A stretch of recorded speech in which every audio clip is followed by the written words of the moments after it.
Listen, we have to take a break. You know, that's what we have to do first thing in the morning, because the company needs money. Yeah, we have to start by taking a break. Yeah. In fact, they want us to break all the time. Constantly breaking. The first thing you do when you get on is break. It's so funny, you know. I figure we have enough commercial breaks, you know. So yesterday... I know, walked in on that. Oh, you did walk in on that? I walked in and walked out.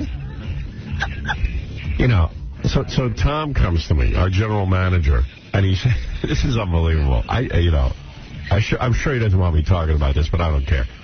He walks in on me, okay? And, so funny. He walks in on me, and, you're in the middle of trying to plan a show. I'm trying to do the show. So he needs, set up your next right, break. so he needs money for something. He like, there's something that... He's got an idea. He has an idea. He needs to raise money for something. So he says, do you think we could have a sponsor for the Mike Walker game, the National Enquirer thing we do every Friday? Yes. I said, Tom, another commercial? Because no, all they're going to do is mention. It's not a commercial. It's not a commercial. I was thinking about it in my car this morning. He goes, it's not a commercial. What is it? He goes, it's just the guy says, brought to you by... You know, just a sponsorship. It's just a sponsorship. I go, but Tom, don't you run enough commercials to have money to pay for stuff? You mean now I've got to put more commercials in? It's not a commercial. He's just going to say, brought to you by. I said, well, I'm against it. And then he was trying to promise, we'll have somebody else say it. You won't have to say it. Yeah, I said, well, what's the difference? It's still a commercial to me. We have enough commercials. Well, that's why I thought it wouldn't be more clutter, because somebody else will say it. Yeah, he's insane. I go, look, you mean you can't pay for stuff as it is? At what point are you going to have some money around here? I didn't see how it ended, because me and Robin, as soon as it started getting heated, me and Robin just walked out. Yeah, we ran out. We both said, couldn't take it. So then he wouldn't take no for an answer. He said, I'm going to have Paul Turner, who's our voiceover guy, cut a spec spot. You know, I said, so I can hear it. I go, I know what it's going to sound like. It's going to sound. The National Enquirer game brought to you by... Must clutter up the show. Must clutter the show. He doesn't get it. He just doesn't get it. Introduction. I want to clutter the show more. I don't understand. Infinity had record earnings and stuff. Yeah, it doesn't matter. Evidently that has nothing to do with us. It doesn't have anything to do with last year. That's the reason why we had record earnings. We still have to figure out how to get money. It always comes down to, like, you know, we got to do something, more. So I go, Jesus Christ, at what point do you have money for something? We're hardly on. There's so many commercials, but he has to add another. The money was for a security guard. But it's not a commercial. Right. So it's now up to me to figure out how to pay for the security guard. Like individual things now are going to be by commercial. We need new pencils around here. I'm like, what? What do you mean? What do you mean? We need to? I mean, I have to pay? Why don't you just reach into my pocket? Have Gary wear a sandwich board. It's so funny. Could we plaster a poster on your forehead? Yeah. We'll do like the baseball games. I said, you mean the commercials you're running aren't paying for this stuff? You need more. I need to add more commercials. Well, my answer is no. I prefer not to. And then now it'll be vindictive and, you know. Well, now, but you got to listen to the spec. You haven't even listened. I don't know what that's going to sound like. How did it end? Because Robin and I left when it was just getting like, when you guys going back and eventually, I had to get back to concentrating on what I was going to do in my next. Because he wasn't going to let go. No, he wasn't going to let go. He was gnawing on my foot. So I said, all right, why don't we listen to Paul Turner's spec tape? He goes, I'm going to have Paul Turner do a sample one. Why don't we do this? Then I heard him latching onto Fred, and I left the room. He goes, Fred, who is the one that tells Paul Turner what to do? Now Fred was like, and Fred's so out of it. He's like, what? But John and I, we met in the hall. He was, I'm so out of it. It was great. Can you believe No, I know you heard the whole thing. You were jerking him around. And he knows you're jerking him around. You're a little too obvious. I said, before I have to say something, I'm getting out. All right, you left. I didn't even see you leave. Oh. Everybody leaves me. Me and Robin saw each other holding. Go, oh, my God. No, it's better you leave, because I know then Tom gets all threatened when you guys are sitting there listening. When everybody starts to pile in on At first, I thought he was making a joke. Yeah, I'm surprised he asked you that, and without knowing that you're going to get upset by it. No. First he comes in, he goes, I need to talk to you after the show. And I'm like, oh. You say, I don't have time. You know, I mean, I sit here for 5 hours. Talk to me during the show. I don't care. We need to talk because talk after. Yeah, I said, I don't really want to talk after the show. I want to go home. we have to talk now. I'm here for 5 hours doing the show. I got, you know, commercial breaks. Talk to me during the commercial break. I don't care. Upset me. I have a great idea. All right, I'll talk to you. I need a 2-second conversation with you. Yeah, it's never a 2-second conversation. He always yeah, you're right, Jackie. I need a 2-second conversation, and it's never 2 seconds. How could that be 2 seconds? You're adding a commercial on my show. Yeah. Does he know that commercials are a sore spot with you? Yeah. I'm adding a commercial. I don't care. It's not a commercial. But it's not a commercial. It's a commercial that's not a commercial. Right. So it's not a commercial. What do they put that on the log as? How do you sell it? How do you get money for that? The only way to pay for security is if you add more commercials. What about the ones that run them? Charge more money for those. Charge a couple extra bucks for those. No. No. It's easier to add more. But he was so funny because it wasn't anything that he was doing. Yeah. It's not a sponsorship. It's not a commercial. Yeah. It's just Paul Turner saying, brought to you. But mix it in with the other 3,000. You know, it's enough. It's enough. Stop the bleeding. Right in the intro. They gotta have some integrity. Most people would just go, yeah, sure. Who cares? Why not? Everything will be brought to you by. Anything for a security guy. I'm going to start talking now. That's brought to you by. And we have security people throughout the building, but evidently it's my job to raise money for them. The company doesn't buy anything. No. We have to supply everything for ourselves. What do you think? God. This is a great idea. No, it's not. Another bad idea. Your safety's important to us. Make a few extra bucks. Yeah.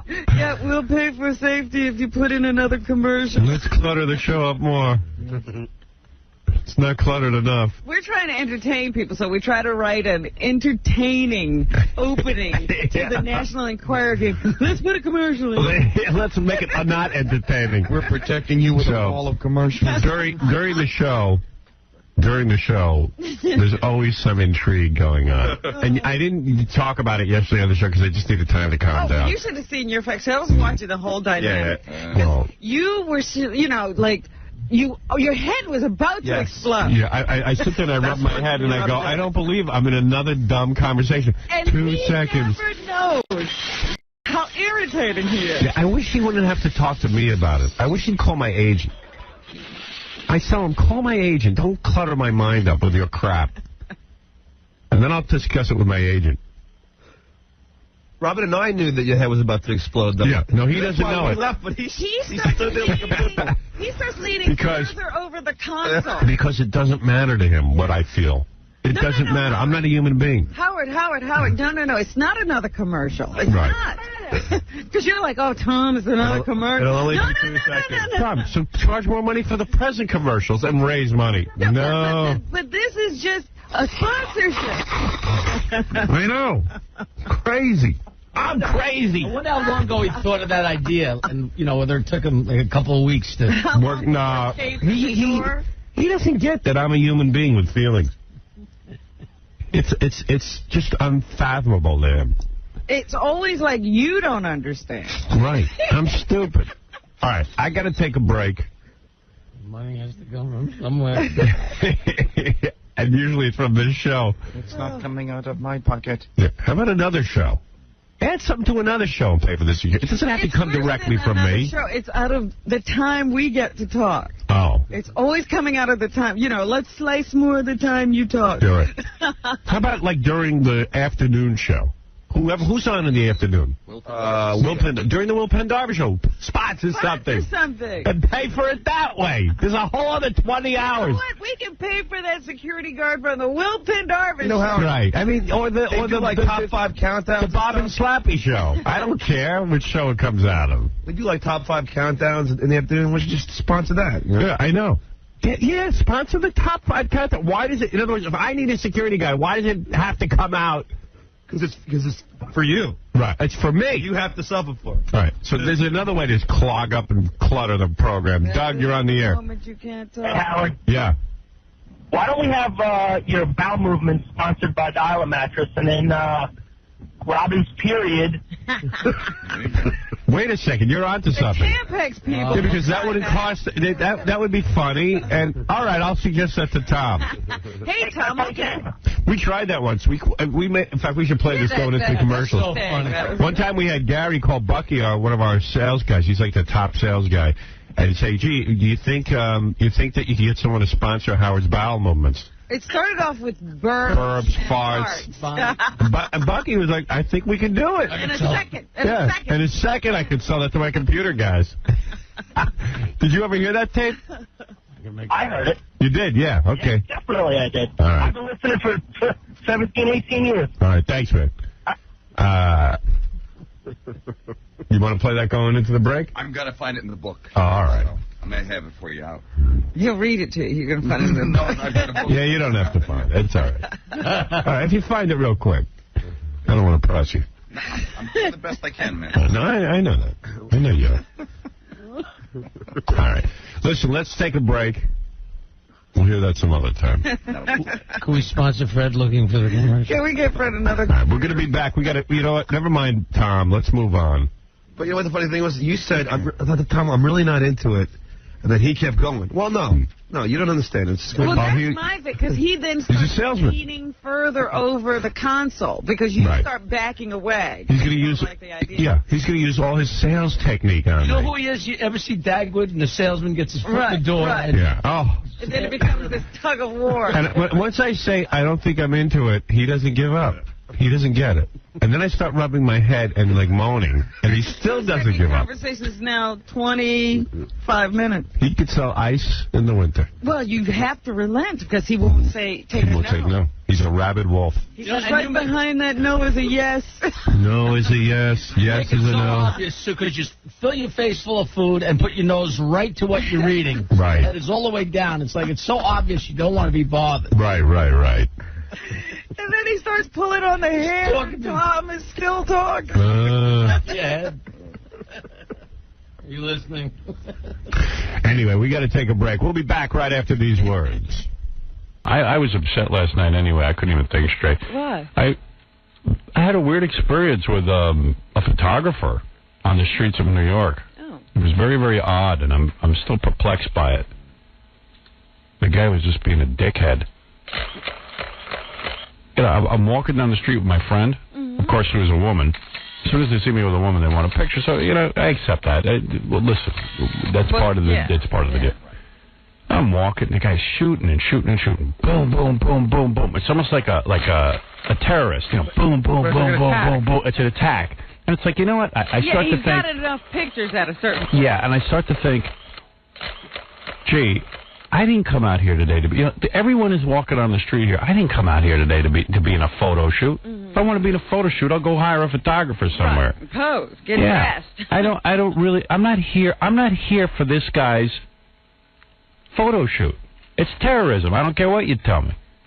But all right, listen, it goes along with the territory, right? But the guy's boom, boom, boom, boom, boom, boom, boom, boom, boom, boom, boom. And how long is this going on? Seemed like an hour. Must have been maybe 4 or 5 minutes. Okay. All right, you know what I mean? And you're walking as he's doing this. Well, I started walking, then I stopped some. Then, of course, it causes a whole scene. So these kids come up, and they want to talk, and I'm shaking their hand. You know me, I'm not a dick. Mm-hmm. So the guy won't stop. The whole time, everything. Right. So then he runs across the street because he sees me coming up to him. I said, "Why don't you come back here and talk to me?" He goes, "Okay." Comes back, and I said, "You know what? You're an effing dick." That's what I said to him. I said, "You got some goddamn nerve." I said, "What? What are you gonna?" I said, "What is the problem? Did I do something to you? I mean, what is the problem? I'm not out here." He goes, if you threaten me, he goes, if you threaten me, you better watch out. I go, I didn't threaten you. I asked what the problem is. I said, you're an effing dick. I said, at what point do I get to walk down the street without you causing a scene? So, okay, that was it. He runs away. Runs.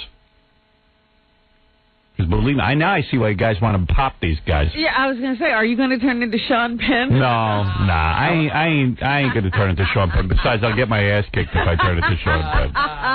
So anyway, I go to a restaurant, I eat my dinner. I was like, what the hell? You know, forget about it. Yeah, try to get over it. I walk out of the restaurant, walking 1 block.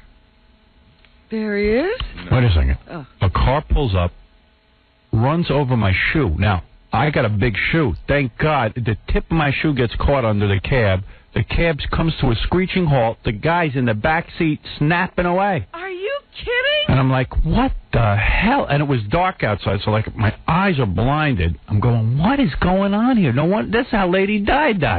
I almost walked right into another car. I was so blinded by the light, and I'm in the middle of a cross street. I literally almost walked into another car, and I'm like, what the hell?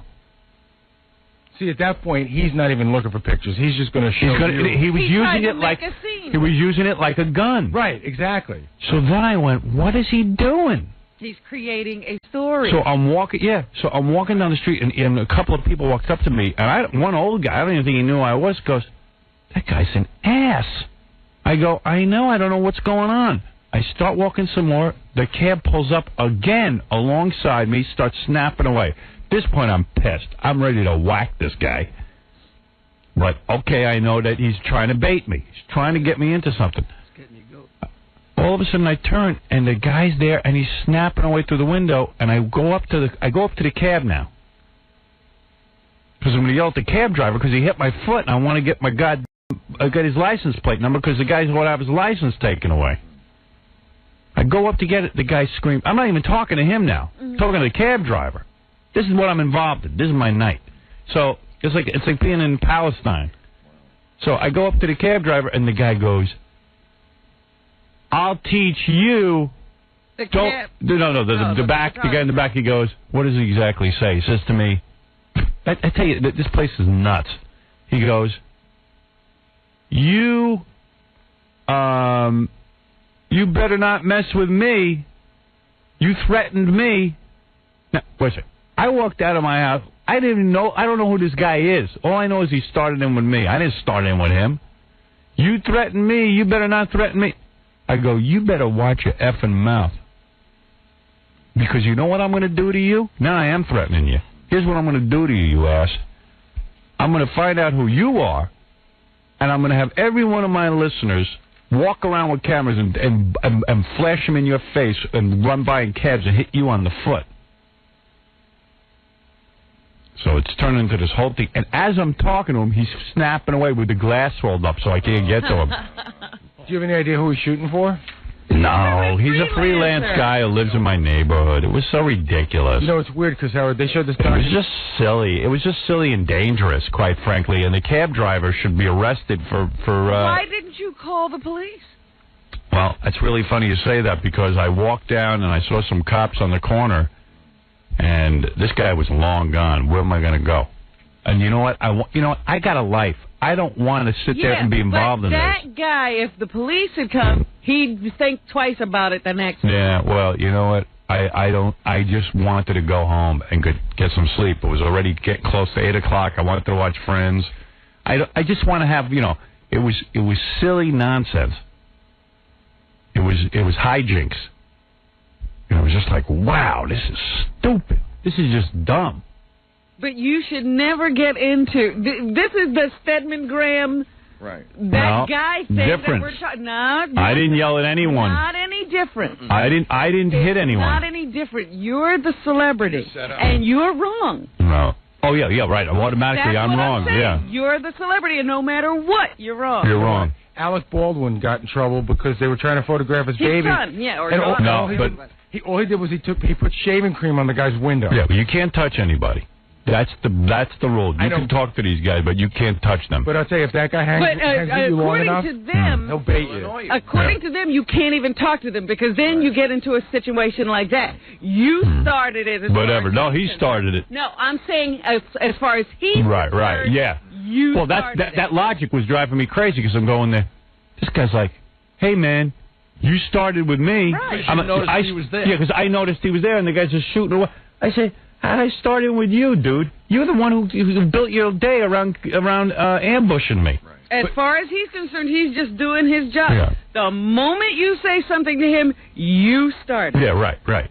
That's in his mind. He really thinks that's how convoluted his logic is. It's true. You know what? Yeah, you're absolutely right. And I'm sitting there going, this is why the world is full of idiots. You know, this is, I mean, the guy's an idiot. He doesn't understand. He started with me. I didn't walk out of my apartment looking for a photo shoot. You know what they're thinking is? I'll tell you, because I know these guys really well. They did a documentary on the paparazzi in New York a couple of years ago. Right. So they showed how Michael J. Fox had a baby, and there was a $50,000 bounty on getting a picture of the baby. So there's guys living in his car outside of Michael J. Fox's house. Living in his car. Right. Wait, he's going to make the money. He's like, listen, if I get this picture, that's 2 months' pay. Yeah.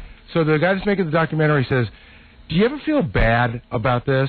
And he goes, you know what, man? F Michael J. Fox. He's a celebrity, man. F him. Once he's a celebrity and he's out, he's an effing a-hole. And he's open game, and it's his tough crap. I mean, that's their opinion. It's just like, you're a celebrity, and now you're his now I have a right to have a cab driver run over my foot and almost caused me to walk into another car. It's unbelievable. These guys were crazed. Well, that's what, you know. And I'm like, what's the big deal? Is to get legal with them. I know. Well, I didn't have my lawyer with me. But that's Rich, you're on the air. What Robert De Niro had to do. You know, they started pestering him. Yep. He got involved with the cops, and they staged a setup and arrested people. Yeah. Rich, you there? No. Yeah, I don't know. It was weird. It was a weird night, I'll tell you that. Hey, John, you're on the air. Yo, Howard, how you doing? Hey, bro. I want to tell you something about the Mets. By the way, can I play a game for Mets tickets or something? I don't have any Mets tickets. Mets tickets. All right, hey, listen. Anyway, that pitcher last night, I heard that his own man's like doing time for like drug dealing or drug trial. Maybe that's why he was throwing the ball all over the place, man. They said that on the telecast? No, I heard it prior to the telecast. They didn't say that on the telecast. I never heard anything about that. Anyway, I think he got that wrong, but maybe you don't. I don't know. No, I did hear it. You know, I could be. It may be another pitcher, but it's definitely a St. Louis pitcher. Yeah, you want to definitely get that one right. Jesus. Yeah. But anyway, you said anything like that last night. Right. Oh, well, they wouldn't say it on a telecast like that. I mean, sure not they on would. national. Nah. But anyway, he was struck. You wouldn't even want to get in the batter's box. It was wide. Oh, my gosh, it was brutal. Wow. Talk about a guy with a gun. Here's a guy throwing 90 miles an hour, and he doesn't know where it's going to go when it leaves his arm. Well, I'm a fag. Strike? I'm a fag. I was watching Friends during the Met game. Could be a strike, and it could be a ball that knocks you out. Yeah.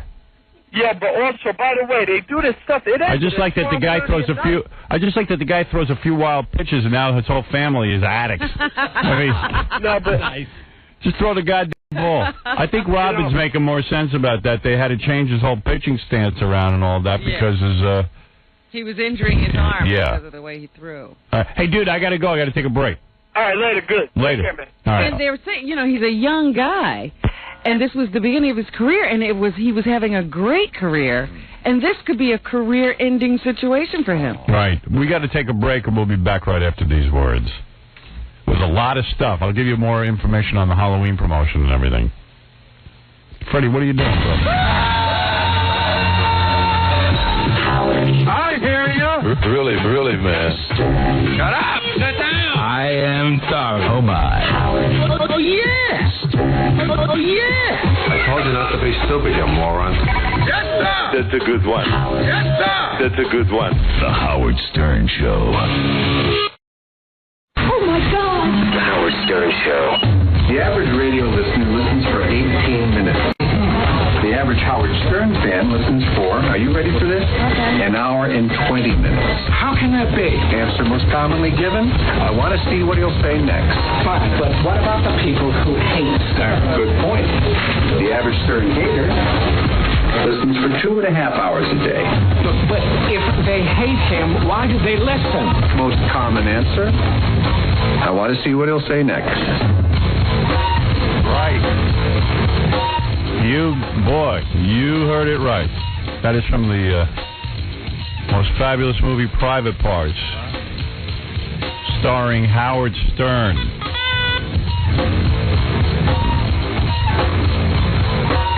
I can't even bear to watch that movie. I tried to watch it a couple of weeks ago, and I don't know. Kind of upset me. I think you can understand why. Seeing as how I'm not married anymore, tends to get to me. Now you have to look at it like it's a fairy tale. Yeah. Like this was a made-up life for Howard Stern. There you go. Yeah. Not anything real. I have trouble watching it. It was real at one point. But you can't watch it that way, otherwise you get depressed. Gets me upset, yeah. Tends to upset me. I feel so silly watching it. Start to cry. Yeah. Yeah, I got to make a new movie. Oh, that'll be a tragedy. This next one won't be. No, not this time. It won't be about me. Oh, God. No, this time it won't be about me.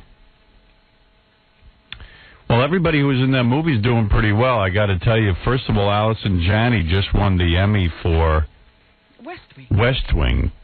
She won a Tony after she was in the movie, you know? Yeah, Allison Janney is the woman who played my program director in Washington, and the guy who played Pig Vomit, Paul Giamatti. Paul Giamatti has worked in every film with Jim Carrey and just a million films I can name. He was just in that duets with Gwyneth Paltrow. Yeah. And he's working like crazy. And then I just got an email from Mary McCormick, who played my wife. What's she up to? Now, what I know, we're separated. Oh. No, she is shooting a movie in England with Minnie Driver. Oh. With Minnie Driver.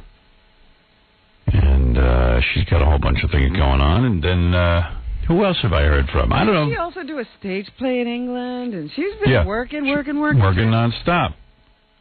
So there you go. So a lot of people doing well from that movie. You know? Getting a lot of recognition. We're waiting for our first Oscar.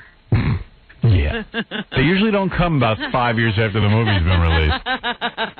But, they re-release that movie. I know it's ready now. I got offered a bunch of other movies, but I tell you, you read these scripts. Although, you know, it's funny. It's so weird, too. You never know what's going to sell.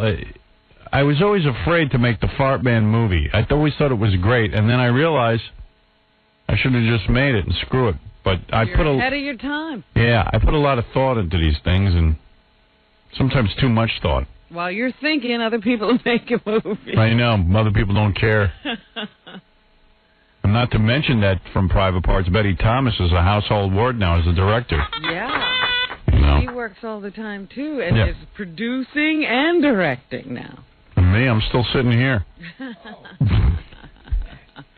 Although I was on the phone last night in my role as executive producer of Son of the Beach, I was on the phone with Tim Stack, the star. What was the executive producer doing? The executive producer was reviewing and giving script notes on the first script of the new season. Now, how is that? Do they email you the script? No, I get it delivered. Ah, so it's a hard copy. Hard copy. I don't like reading it. I don't like printing it out. I like a hard copy. I read that there script. I try to envision what it would look like on screen. And then, do you give copious notes? Yeah. I give notes, and then Tim tells me to shut up, and that's the end of it. No, so I talked to Tim for a while. He's doing great. They're doing great. They're writing some funny stuff. They brought in some more writers. They brought in 2 new guys to help them out, because they got to write 22 new scripts.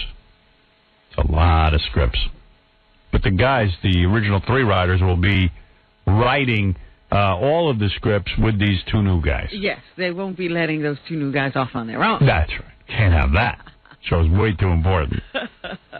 I read the funniest thing in one of the tabloids about Bette Midler. You know, she's doing one of those sitcoms. And they do it in front of a live audience. For some reason or other, these sitcoms, they have to put them in front of a live audience, like a Broadway show. Yeah.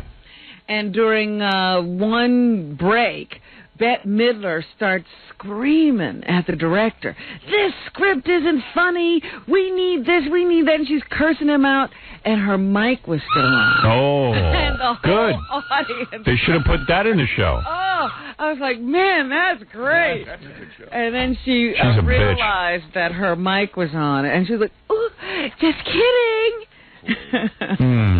Trying to play it off for the audience so they don't think she's such a bitch. Yeah, she can get away with that kind of behavior.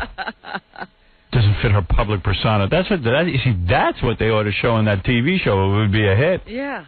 Don't make up stuff. Show us the real stuff. New season of Friends was really good. That whole hour was just really strong. Very funny. Full of laughs. I got it. I completely I hope you do. didn't think about it. It would be a catastrophe if you didn't. No, not a catastrophe. They'll rerun it.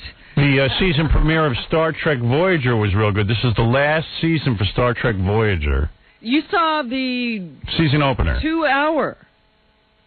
Was that a 2-hour? The first, there was a 2-hour episode with the Borg. Yes. Did you see that? Yeah.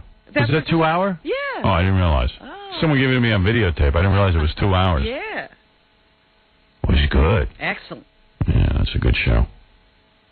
Love that show. Last year. I can't believe it's been 7 years. It's hard to believe when you're having so much fun. Hey, this Saturday night on the TV show, on our TV show, I'm talking about our syndicated television show, check out us tickling Pamela Anderson's pretty feet. I got a fax from the tickling community, for lack of a better word. That's what they call themselves. You got several faxes from the tickling community. Begging me to tickle Pamela Anderson's feet. Apparently it's a big community, and they all write. Because they wanted to see on the TV show her pretty feet, her nubbins. Yeah, there was no question they wanted to ask Pam. They just wanted you to tickle her feet. Yeah, they didn't care. That's weird, man. Yeah, it is weird. But we did it. And you see, agreed. I know how to talk to these guys, too. And guys, you'll see her pretty feet displayed with her pretty polished nails and pretty legs. And you even said she had, like, jewels on her toes. Yeah. Oh. On her toenails, there's little diamonds.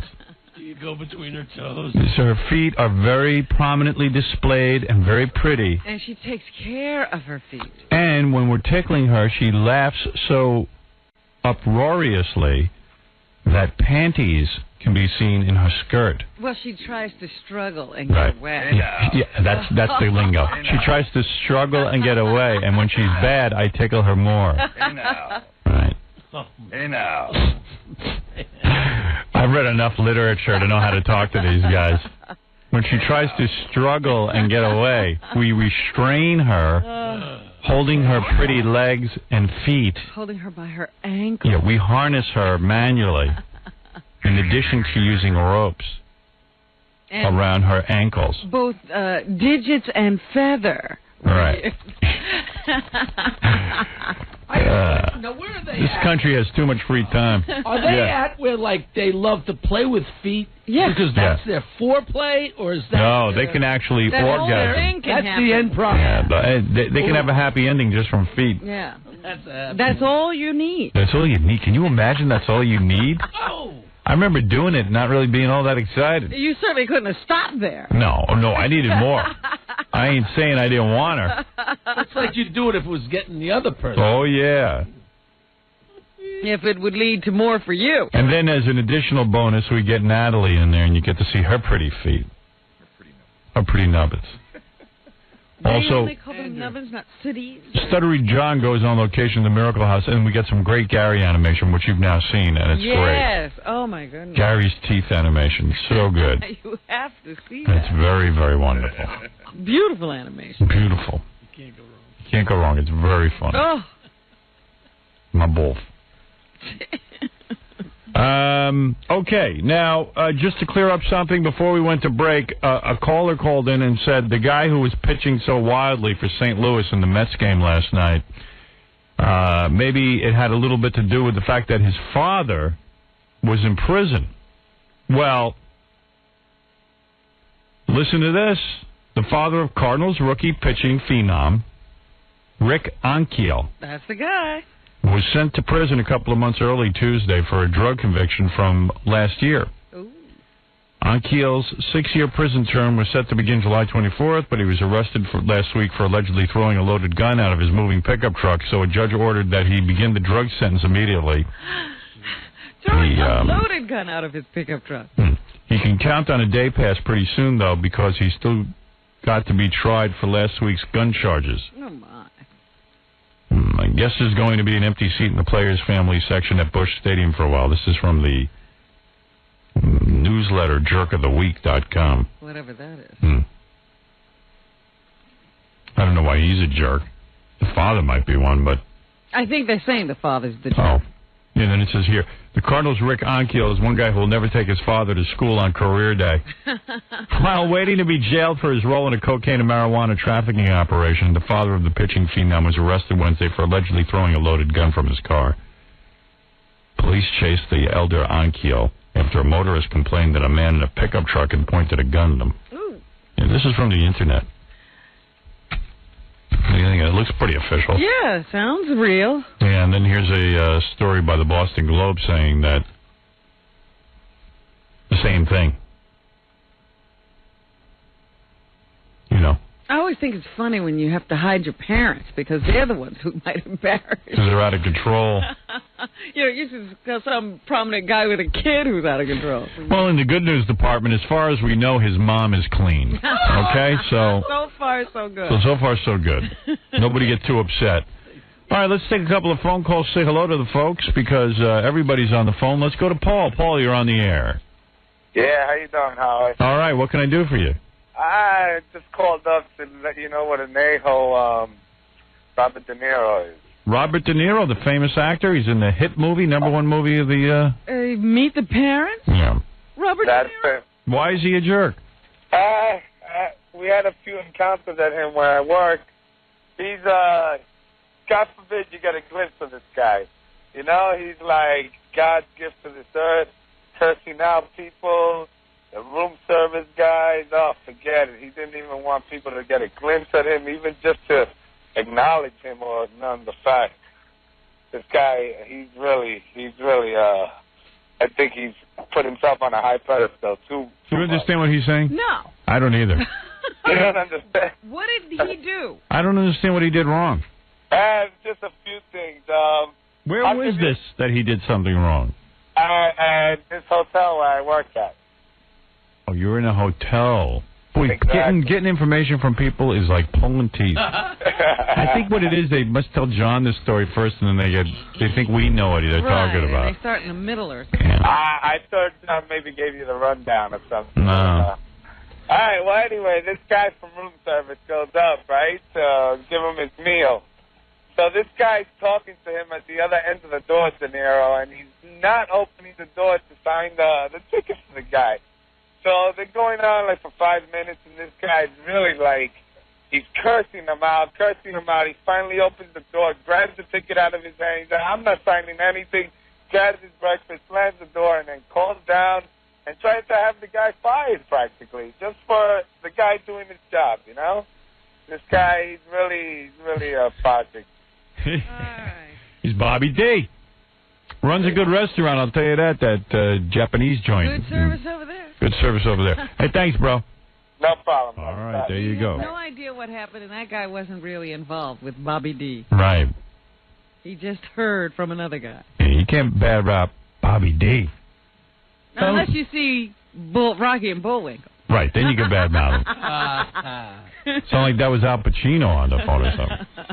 Could that have been him? Yeah, the Mr. Oh, here's the girl who sent me a letter. She said she got into a fight with OJ at the airport. What happened to you, honey? Good morning, my love. Oh. Hubba, hubba. Hubba, hubba, baby. I love you. All right, what happened to you and OJ? Oh, I was in Miami Beach for a sales meeting, and I was going to the airport with a couple coworkers, checked our bags in, and we're going through the X-ray machine. So 2 of the coworkers were in front of me, and I'm picking my bags off the X-ray conveyor. So someone comes up and whispers in my ear, "Hey, look who's in front of you."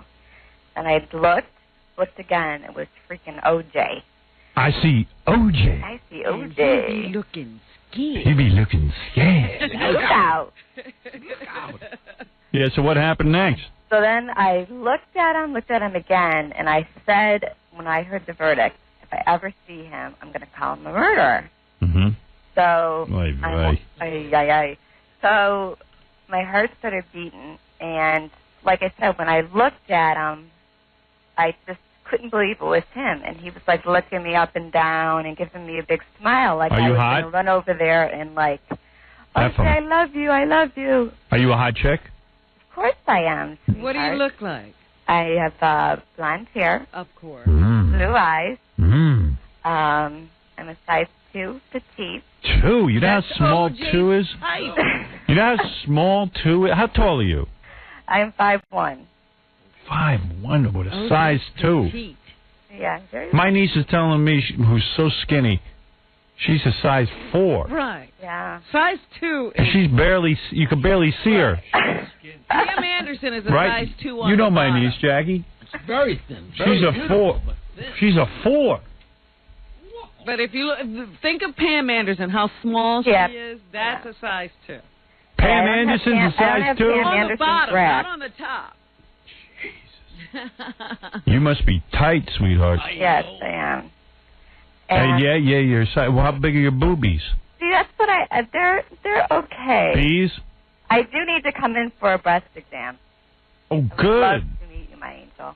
Where are you, in California? I'm in Cleveland. Oh, so fly in, honey, for the breast exam on October 20th. I would love to.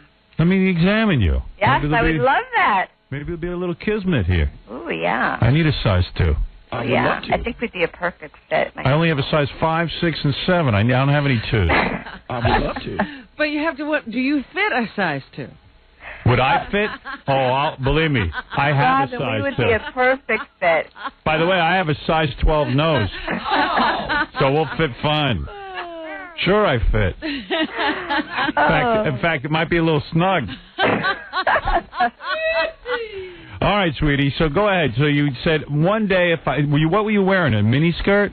I was wearing just shorts and a T-shirt. Shorts and a T-shirt. You probably looked hot. I'm in Miami. You know, what do you expect? All right, so you're saying OJ must have been gaga. So on a scale of 1 to 10, are you a 10 or a 5, a 6? What are you? An 8. An 8. An 8 or a 9. Oh, that's pretty good. She's good. Yeah. Oh, you're pretty hot. What would you say Nicole was? Nicole? Yeah, what would you say on a scale of 1 to 10? What was a Nicole? I think she's a 9 or a 10. She's very beautiful. Yeah, okay, I'll go with that. Yeah, all right, go ahead. You got good taste. Yeah. All right, so go ahead. Okay, so like I said, we made eye contact, and he was kind of like checking me out. So I pick up my bags, and the 2 coworkers were in front of me. So I start walking, and I'm like, murderer, murderer, murderer. And he just looks at me. I turn around, I look at him again, and he starts this wicked laugh.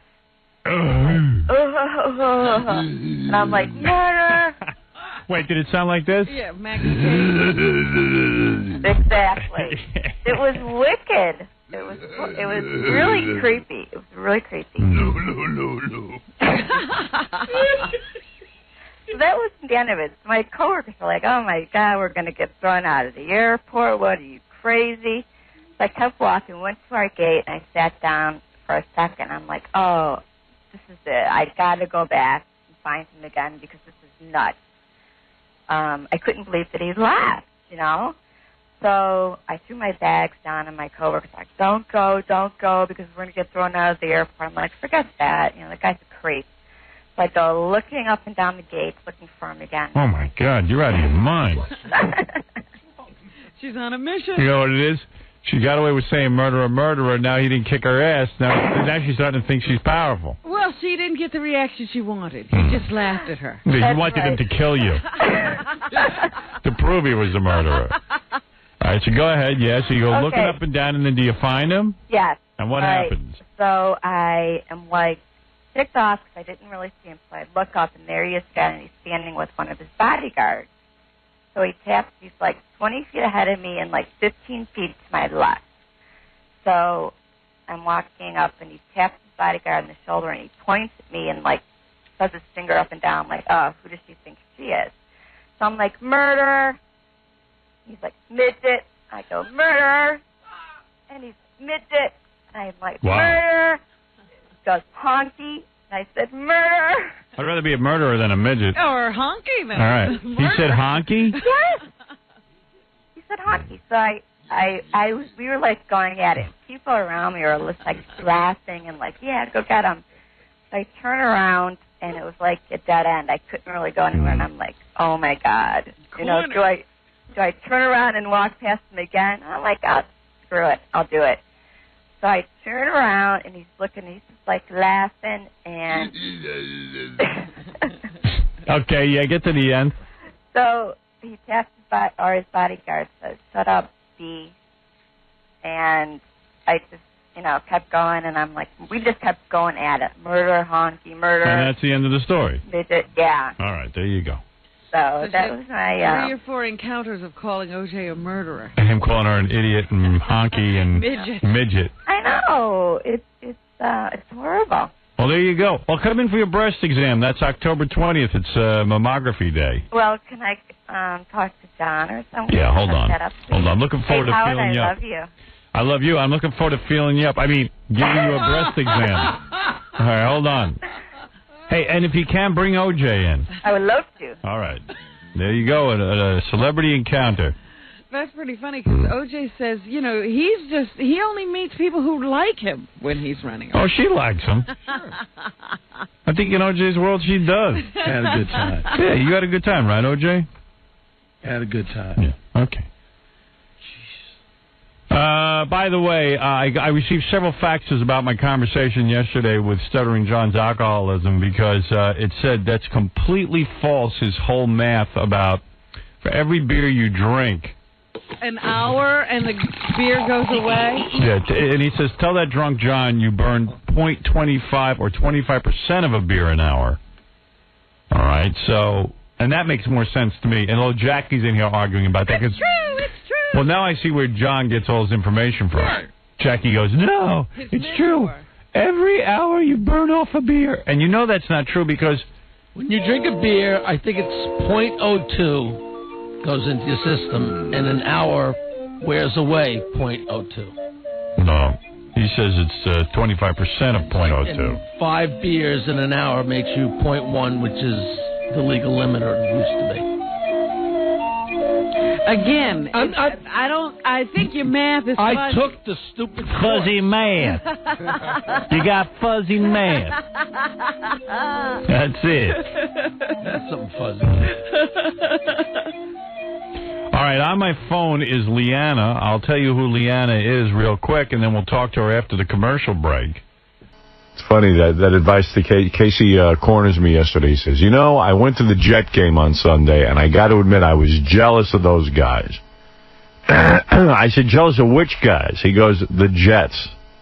I said, why were you jealous? They lost. He says, they're out there playing. He says, I was supposed to be a football player, and I agree with him. Did you say that? Yeah. He goes, I'm supposed to be a football player, and I didn't take my shot. And I said, I never realized you were that good. Were you? Could you have been a pro? He goes, I don't know. He says, but I should have tried. No, it's not. And I said, listen, it's not too late. How old are you? He tells me he's 25 years old. 23 years old, right? 25. I said, there are guys who are just starting. I got a friend, Marco Battaglia. He's like 28. He still hasn't gotten a play. He's on the team, but he can't get in a game. Look at Vinny Testaverde. How old is he now? 37. And when did he become the main guy? Like a couple of years ago. Right. Yeah. Well, are you going to do it? The thing is, I said to him, you should thank God you're not a football player. These guys wake up in pain every day. Their bodies are completely racked. He goes, I don't care. This is what I was supposed to do. That's what he wants to do. Let him do it. That's why don't you try out next season? I mean, the thing is, of course, no, I'm not good enough. But the fact is, I never. How do you know you're not good enough? Exactly, because I never took that shot. What position are you? Well, punter would be the best thing, but I'm not a punter though. Wait, Howard, I got this whole rap yesterday. Punter would be the best thing, but I'm not a person. I'm not. What are you? Because that's not a football player. Well, tell me what you are. He's a quarterback. I played quarterback. We ran the option. You know what I mean? So it's like almost like a running back type thing.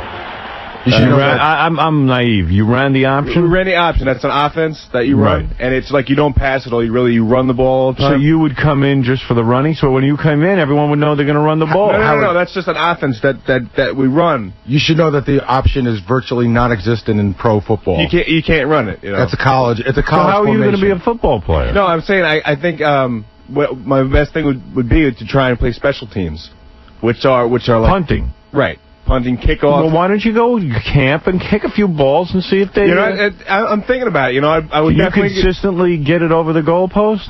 Well, that's a field goal, but the punt can you kick that? No, I can't kick field goals. You can't? No. All you can do is punt. Right. And then, but then the kickoff team, when you run down and try and tackle the guy, that's kickoff. You know, kick... So are you really good at that? No. You want to be one of the guys running. Howard, I got this whole rap. So then, wait a second. Why would you think that you could be a professional athlete? I didn't say that. I said you should try. You're not good at it. Why would you even bother? Who you know? Okay, I'm all right then. I'm all right at it. No, but there are guys who are great at it. Exactly. But so where would you play, Casey? What's that? Where would you play? Punting would be No, I mean, what league? You're not good enough for that league. What about the new Vince McMahon? Exactly. That's what I'm saying. There's all these there's Arena League. There's all these other things. I mean, you know, there's just stuff that you need a league where guys who suck can play. That's what I need. You're the same football player I am. Howard, the start of the AFL. I think I should have been a football player based on this conversation. Interesting about Casey. Casey played quarterback in college, and he was like, okay, but his team won a championship. He punted. He actually led the league in punting at one point. So it's great. I said that's great because punters are hard to come by. Casey goes, I don't like punting. I'm not in the head for that. That's not like a football player. You know what I'm saying? You know what I miss, dude? I miss being bruised. I miss bleeding. You know what I'm saying? Yeah. I miss being sore. But John hit you in the head with a frying pan. Right, that's what it is, man. Somebody punch you in the head. Well, douchebag, let me just tell you something. If you're not good, you should forget it. If you got, all right. I'm not saying. If you're telling me, why don't you go? Listen, this is what you ought to do. They have tryouts in a few months. You know, they start up again in a few months. After the Super Bowl, they start right in. You do like what Piazza did in baseball. He just tried out. This guy put him on the team. He got on what? The Dodgers. Perfect example. 𝗦𝗵cie𝗄𝗿𝗋. There you go. He wasn't invited to camp. He just walked into camp and said, hey, I think I'm good enough to play. Let me try it. And they said, sure, okay. What do they got to lose? Right. You're a white guy. They go, whoa, a white guy. We could sell that. There's another white guy. There's a white guy. I met a friend of Casey's. He said that he's great. He was great in college. Oh, you were great. Are you being humble? Quarterback, he said. He's a great quarterback. Oh, that's nice and everything, but... No, it was a friend of yours. He said that the only reason why you didn't start was because that guy that... Yeah, I was in back of this guy in college who was the #1 Russian quarterback in 1AA. Where is he now? You can't play the option in the pros, so he's coaching now. You know, you can't. You were behind a guy who was so good, but not good enough to play in the NFL. Well, no, but it's the offense we ran. He can't play quarterback. He's not big enough. And I don't understand. You mean you never threw the ball? You just ran with it?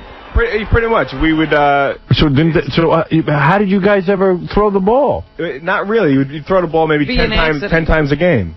Most of it you would run it. It's you know how like you know what a shotgun is, right? You know what the shotgun the quarterback and he throws the ball. But I thought quarterbacks can do it all. They can run plays where you run and also be able to throw the ball. Right. You do a little bit of both, but and wouldn't it also freak the other team out that the guy who runs the option could throw the ball?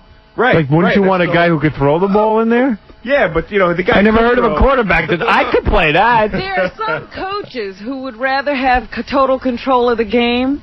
What is he running? You're telling me there's a quarterback that doesn't know how to throw the ball? Right you know that's it. Well, of course he can't play. The coach is calling most of the running plays. There it is. Hey, I'm the same thing. That's a coach who says, my guys can't throw the ball, gotta run. You mean you wasted 4 years in college running the option? 5 years running the option. The only option is the coach is making. You know what your option is? You stay right here. You ain't going anywhere. If he was really any good, would he have gone to a school where that's what they did? Robin, you had to get to. Most colleges run the option. Wait a second. You're telling me you want to be you were a quarterback for 5 years who never threw the ball. Well, we threw sparingly. We didn't throw that much. Because that's our offense. You wouldn't throw long passes, right? That's just our offense. You know why they did that? Because you couldn't throw. No, that's not true. Of course. No, it's not. If you could throw the ball with precision, they would let you throw the ball. The coach said, I got a quarterback. If you got a guy that you recruit out of high school who's got a phenomenal arm, the coach is throwing... Then he wouldn't come to our school. The coach is throwing his playbook out the window to adapt to that guy. No, then that guy wouldn't come to our school. A pocket passer would not come to Western Kentucky. Why? Because I can't throw the ball. What is it? You don't know how to throw the ball and you're a quarterback? I can throw the ball, but I never heard of a quarterback can't throw the ball. I never heard of this. I don't know anything about the game, but if I'm a quarterback, I'm going to be able to throw. I heard of quarterback. Howard, did you ever run the ball yourself? Yeah, that's what the option is. Right. Either you would run it, or you ever see like a guy pitches it? Right, it's an option. The end? That's the option right there. You can run or you can pitch. Maybe you could be, a running back? No, I can't be a running back. Casey, fade back and get Howard's lunch. Yeah. That's what you're good at. So special teams. Yeah, you go out, you get my lunch, and you return with it. That's what you're good at. Howard, let me just explain this. He's not doing. He have to pass that to somebody else. He kind of did. Chef Bobby's the one running that play. That's the option. Howard, the option is just that the coach is calling. The option is whether Casey gets lunch or Chef Bobby brings it down here himself. And usually Chef Bobby brings it down. Casey's playing behind him. You're still running the option. You big dumb football player.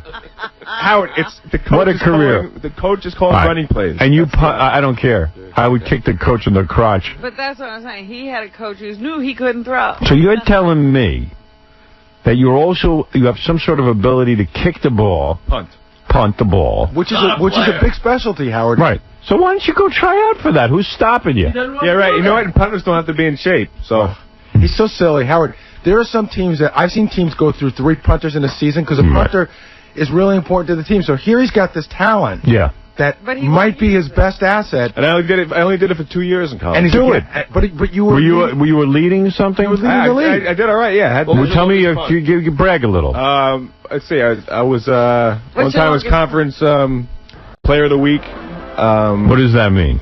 Explain that. I had a couple of good games, and so what they once a week in the conference they give they put out the player of the week. Did anybody do any of the? Explain that to me, Gary. Okay, the conference is 8 or 9 or 10 teams they play on a Saturday. Right. Of that week, they pick one guy out of all those games, and they say he's the player of the week because he had a great outcome. Okay, so if you had that and you can consistently punt the ball, what does a punter make in the NFL? What kind of money? I heard league minimum was $300,000. All right, $300,000. You get to travel with the team, and if you're really good, you get an agent. You maybe even get more. Right, you're good looking. There's a bunch of ugly guys who punt. At least you can turn it into something. Yeah, you might be able to do endorsements. Surely that $300,000 is more than you make here. Yeah, I can vouch for that. Yeah, that's a little bit. Yeah. You might be able to in the locker room too. Yeah. Yeah, see, that's what I really miss, you prick. You miss showering with guys. Yeah, I miss. But you know how it is? I saw these guys come off the field, coaches yelling at them and stuff like that. I'm like, you know what? I'm not supposed to be on the phone. I'm a big dumb animal. I got to at least try, you know? Why don't you try them? In other words, when you were player of the week, did any of the NFL teams or scouts come and look at you? Coach kept saying if you can do this consistently, then you have a chance of playing. But then I got a couple blocked, and that just screws your whole average up. So I never tried. You got a couple blocked. Is that your fault or the team's fault? No, in that case, someone doesn't block somebody, and you get a 0 averaged into your average. So I see. So you didn't ruins it. They're looking at raw numbers, but I asked Casey, can he punt? And he said he went out the other day, and he was kicking them pretty far. Not too bad. How far was the longest? What you want is 45 yards and an angle. 4.3 hang time. And what did you have? And I could do that. I mean, I could do it, but not every time. How many times can you do that out of 10 kicks? I would like to say 3 out of 4 times, hopefully. Oh, wow. That's a good average. You know what, Howard, NFL punters do it about 3 out of 4 times. They usually douchebag. Practice, Casey, you might get better. But I shank them every once in a while, and the guys in the pros are so much better. So you're afraid of shanking them? Yeah, shank. Yeah, you know what? You got to see this guy from the Jets. That's where you're like totally. That's embarrassing. In fact, that happened during the Jet game the other day. I don't know if you saw it, but who were the Jets playing? Denver. The guy kicked it, and it went about 10 yards. You know, and he kicked it with all his might. But the guy, and it wiggles in a weird way. It's very embarrassing. The guy from the Jets is awesome. This guy 𝗛𝗿𝗄𝗏. Yeah. I saw him kick yesterday. He was at the end of the end zone. He kicked it to the 10 on the other. So one. can you do that? No, that's unheard of. Right. But maybe you have accuracy. No, right, because sometimes you got to hit a corner. I can see Casey kicking it into the stands. It's happened before. You know, John, you played against Casey in college? Yeah. What do you got? Sick of working with him? You're trying to get him to go. I'll do anything to get him to leave. No, I mean, if the guy's going to sit there and pine away, I certainly had dreams in my life. I just kept them simple. Well, ask him about the concussion he got his sophomore year when I knocked his ass out of the game. What was that? I knocked him out of the game his sophomore year. The only option KC ran in college was the option of whether he was pitching or catching with his boyfriend. This is nobody. All right, thank you. Hey, Howard. Yeah. 𝗦𝗵ici𝗄𝗿𝗍 rules. Quack, quack. He sure does. I'm watching, I love to watch the political shows. So, Fox News Channel's in a commercial. CNN evidently runs commercials the same time as Fox News Channel does. They do that. Get together on that. So I tune into MSNBC. They got 𝗦𝗵ici𝗄𝗿𝗍 in the evening. In other words, he did what I did, of course. I figured out to put my radio show on television, so he had to do it. He did it on MSNBC. And the show is death. I mean, he sits there and talks about politics. And he's like a bizarro. You don't even know where he stands on anything. It's death in every aspect. It's visually, it's death. It's unbelievable. He has just aged so much. He doesn't have a He has his cannula in bandana his on nose his neck again, to cover. I'm sorry, you're talking at the same time. What? Does he still have that green thing going up his nose to give him oxygen? No, he doesn't have the tube anymore, but he might as well. What did you say, John? He has that bandana on his neck to cover his, like... The turkey neck. And he's got that big dumb hat on. You see that? Yeah, what's that? And where did the headphones go with the hat? Yeah, he's got, like, matching headphones. Like, the headphones fit with the hat. It's pathetic. How baggy can you get? Oh, he's just so friggin' gay. I mean, he just really is. He should really be a catcher. He's not even a pitcher. But and then you know what? And like these women call up like reporters. Hello, Mr. 𝗦𝗵ici𝗄𝗍. You know, they all buy into that, and he's like, so what do you think is going to win the election? Like the whole show is, who do you think is going to win the election? You know what, douchebag? In a day, we're going to know who's going to win the election. You can't make it happen. He goes. Well, here's what I predict. George W. Bush. And he's starting to lose his voice like Walter Cronkite. Really? It's breaking up? It's breaking up. He's like, George W. Bush. Getting all phlegmy? Yeah, he's gonna, he's all befuddled. George W. Bush is gonna win by 5 or 6 points, I believe. Oh.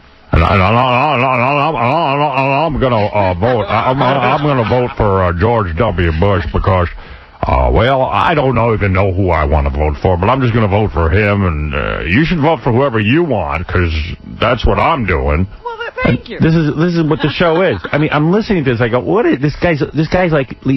He's got like toilet mouth. He just rambles. He's got diarrhea of the mouth. And he goes, I'm going to vote for George W. but I don't even like the bastard. And, but you vote whoever you want to vote for because you should vote your opinion. It's like he ran out of things to say a long time ago, but his lips won't stop moving. And he goes, and Russia and them, they all think, one thing, but I think the other. And it's like, what? And he goes, and mumbling through the whole thing. They say he's got an audience. I don't know who could listen to this. You know what that audience size is. They're all close to death. And he goes, and I gotta tell you, Charles, I think that we're gonna be looking at Senator Clinton. I'm having a hard time saying that. But, you're having a hard time. And he goes, but I gotta tell you, Charles, that I believe that she is gonna win by quite a few points. I really believe that all of his listeners come from the fact that the people are too old to get up to the station. Yeah, I mean, and I'm not joking, man. This is how it sounds. And I gotta tell you that, Hillary, she's, and I mean, it's like, what are you talking about? And he really does wear that kerchief all the time. Yeah. And he's looking down. How you like my kerchief? And you know what the weird thing going on over there is? It's such an ego trip now. Everybody has to pretend that he's like this huge star. So it's I-Man weather, I-Man sports. Everything's I-Man. Everything's I-Man. I-Man time. Yeah, we don't. When you get the time, it's I-Man time. Because he's so important. And then this woman calls up, "Hello, Mr. Imus. We're with Jane Seymour from the Al Gore campaign. She's out there right now. How's your man doing?" "Imus, you sound like you have a cold." "Thank you for noticing, Mr. Imus. Yes, that's true. I do have a cold." "Yeah, well, you know, the vice president, who is so annoying, is he's outrageous because he calls the vice president annoying. Right. Vice President so annoying. Is he losing his voice?" "No, Mr. Imus. He's..." Well, if you remember, in one of the elections, if you were losing your voice, that meant you were going to lose the election. Whoever lost their voice for... And I'm sitting there and I said, this is it. I'm out of here. I don't even believe this guy. If you lose your voice first, you lose the election. Is this a real... This is what he's about. Is this the show from the morning, or is this a special No, edition? it's the morning show. It's not and it's death. It's deadly. It's deadly in the morning. It's deadly in the evening. Imus evening, afternoon, summertime, wintertime, fall, or spring is deadly. You can't listen to it. I defy you. I will tell you the worst death to listen to that show, because I've heard it sometimes when I've been on vacation, is his brother and he are sometimes co-hosts. Yeah. It's hearing two Imuses. Yeah, I know. Two guys with two voices. How you doing there, Fred Imus? When Charles goes on vacation. No, Charles is there and he has to. The brother's always on the phone too. Right. Taking it. How you doing there, Fred Imus? You know, we're here with the barbecue sauce. Yeah, we got barbecue sauce. Yeah, that's right.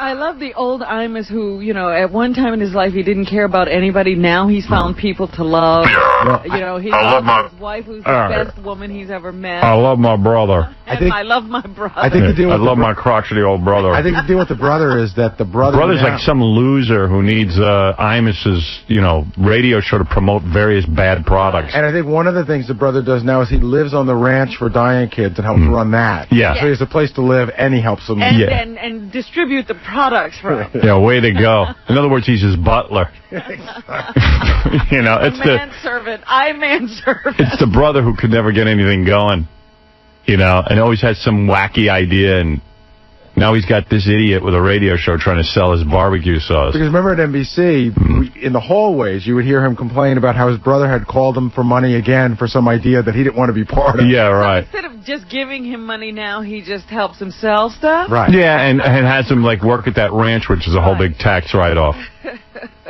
Yeah, we got a ranch. We help cancer kids. And we make them work the farm. We don't care. But this brother he tried to avoid all his life is one of the people who loves him. Yeah. I love my brother. I love my brother. I mean, he used to say... He's like Liza and Lorna Luft. They're making up at the end. You know what I mean? Absolutely. He used to say flat out, my brother called me today. I wonder how much that's going to cost me. Yeah.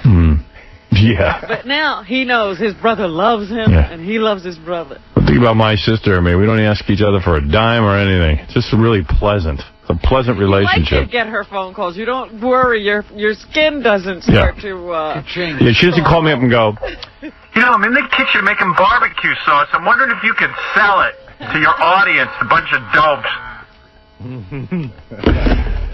So it was unwatchable. I had to just get out of there. Tom, you're on the air. Hey, Howard, how you doing? Hey. Listen, I got the answer for Casey. Get the football uniform for him. Have him dress up in it. Then he can go get your lunch in a football uniform. Ooh. Hey, why don't you put on a uniform when you get my lunch? That's a great idea. Every once in a while, as he's going down the hall, people can tackle him. Yeah, right. Bloody him up. That'd be nice. I have some Casey stats here, believe it or not. Go ahead. So, Casey played, this is his 1997 season. How do you have this? 𝗫cie printed it out off the internet. Wow. So I could see the week that he was player of the week. So here's a week where they beat a team 38-24. He was 4 of 5 passing, and he rushed for 173 yards. Wow. However, the first game of the season, He rushed big blockhead. minus 13 yards. I got a punt block, probably. The second game of the season, he rushed for 11. The last game of the season, he rushed for minus 2. So although he had one game with 173 yards, his net for the season must have been a real bad team. Was 174 yards. No, not at all. The guy ahead of me was the best player in one AA. The team went 7-0. So he didn't get on the field. No. But that was quarterback. That's playing quarterback. So I was playing in the fourth quarter and stuff like that. And if he got hurt, I would play. But then I was the punter, as special teams captain. Right. But Howard, he passed 4 out of 5, so he does throw the ball. Right. Five times. Yeah, but little passes. Yeah, you know, they're those little... Stuff I could throw. I like to see you out there, what do man. they call those little slant passes? A screed? Yeah. Dude, let me tell you something. If I practiced like you did your whole life, I'd be better than you. I'd be in the pros. I'm saying, I like to see you out there. That'd be good. How does he get out of college and wind up here? There's no football here at all. See, I went to college, and I majored in radio, and I ended up in radio. Right. You went to college, majored in football, and ended up in radio. But Howard, I don't think he really wants to play, because every Sunday, we play football. Yeah. I've been asking him to play. He never comes. He doesn't want to play with amateurs. Yeah, you guys are losers. He's a professional. I'm definitely not. But all I'm saying, man, it's just like, if you don't take a shot, I'm gonna be like 50 years old or whatever. So do it. Why did you go? Listen to me. Go over, walk onto the Jets. I know guys at the Jets. You want me to get you an audition? I told him that yesterday. You want me to get you an audition? No, that's all right. You don't got to do that, man. I appreciate it. Do you want me to do it? No, I don't want you. I don't want you to do it. You big pussy. No, I will. Go try. Live your dream. Walk on and say you're from the Howard Stern Show. They're going to let you in there. Yeah, exactly. That's Howard. And go in and kick the crap out of that ball. Show him, man. Punt. Show him. Punt, stupid. Punt. Show him what a fag you are. Jackie, why are you screaming at him? Could you open your eyes? Shower with the team. You'll see what you got. That's really why I want to go. In the locker room. Yeah, you'll have to shower down with them. Wouldn't it be fun to shower next to Jumbo Elliott? Yeah, that'd be great. You got a big ass. Hey, but Buckethead. And one time in the shower, we had this. Where is Buckethead? Buckethead. He coaches gym. He teaches gym. He gets lunch. That's your buddy. Yeah. So what you should be doing. We got this big grate up there, and you throw your towel up there so it sticks in between the grates. So when you're done showering, you grab your towel. One time, he winds up, and he throws the thing, and it falls straight on his ass, and his legs, he's so fat he couldn't get up. So he's sitting there naked, and his legs are spread up in the air, and he couldn't get up. It was awesome. You're so bad. It's so funny. Hey, guys. We're kicking soap at him. You like to see your fellow football players with their legs spread with towels. You see, he was like a turtle. The guy couldn't get up. You are so gay. 300-pound guy trying to get up. No stories about the game or the tackles. No, the shower. The shower and the towels. His recollections are the shower and the men's room. Towel snapping. What nasty ass. Yeah, this guy is the size of a bucket. The locker room can get incredibly gay. I played for a long time, and I saw guys get it. Like, there were these two guys when I played football in high school, and their whole joke, the big joke was, one guy would run, and if you were at your locker, one guy would pull your underwear down, and the other guy would spray you in the butt with right guard. Right. It was like a funny joke. Yeah, big joke. Meanwhile, they're looking at some guy's ass. And spraying him. Look at the smile on Casey's face. That's good. No, with the line used to do. You want to know something? My high school, I never even saw a football game there. I know they had a team. You never got naked in gym, did you? Ever? Never. You never got naked. You never showered in public. Never. But you sat around with guys, and not once did it occur to you to pull somebody's pants down and spray them. Never thought about it. Thought about girls. Yeah. But I know people from the high school. They are telling me the names of guys from that football team that are gay now, that are absolutely out of the closet. And they were all the guys who were beating up guys and all homophobic. Right. And they're all gay now. I mean, out of the closet, full blown out flamers.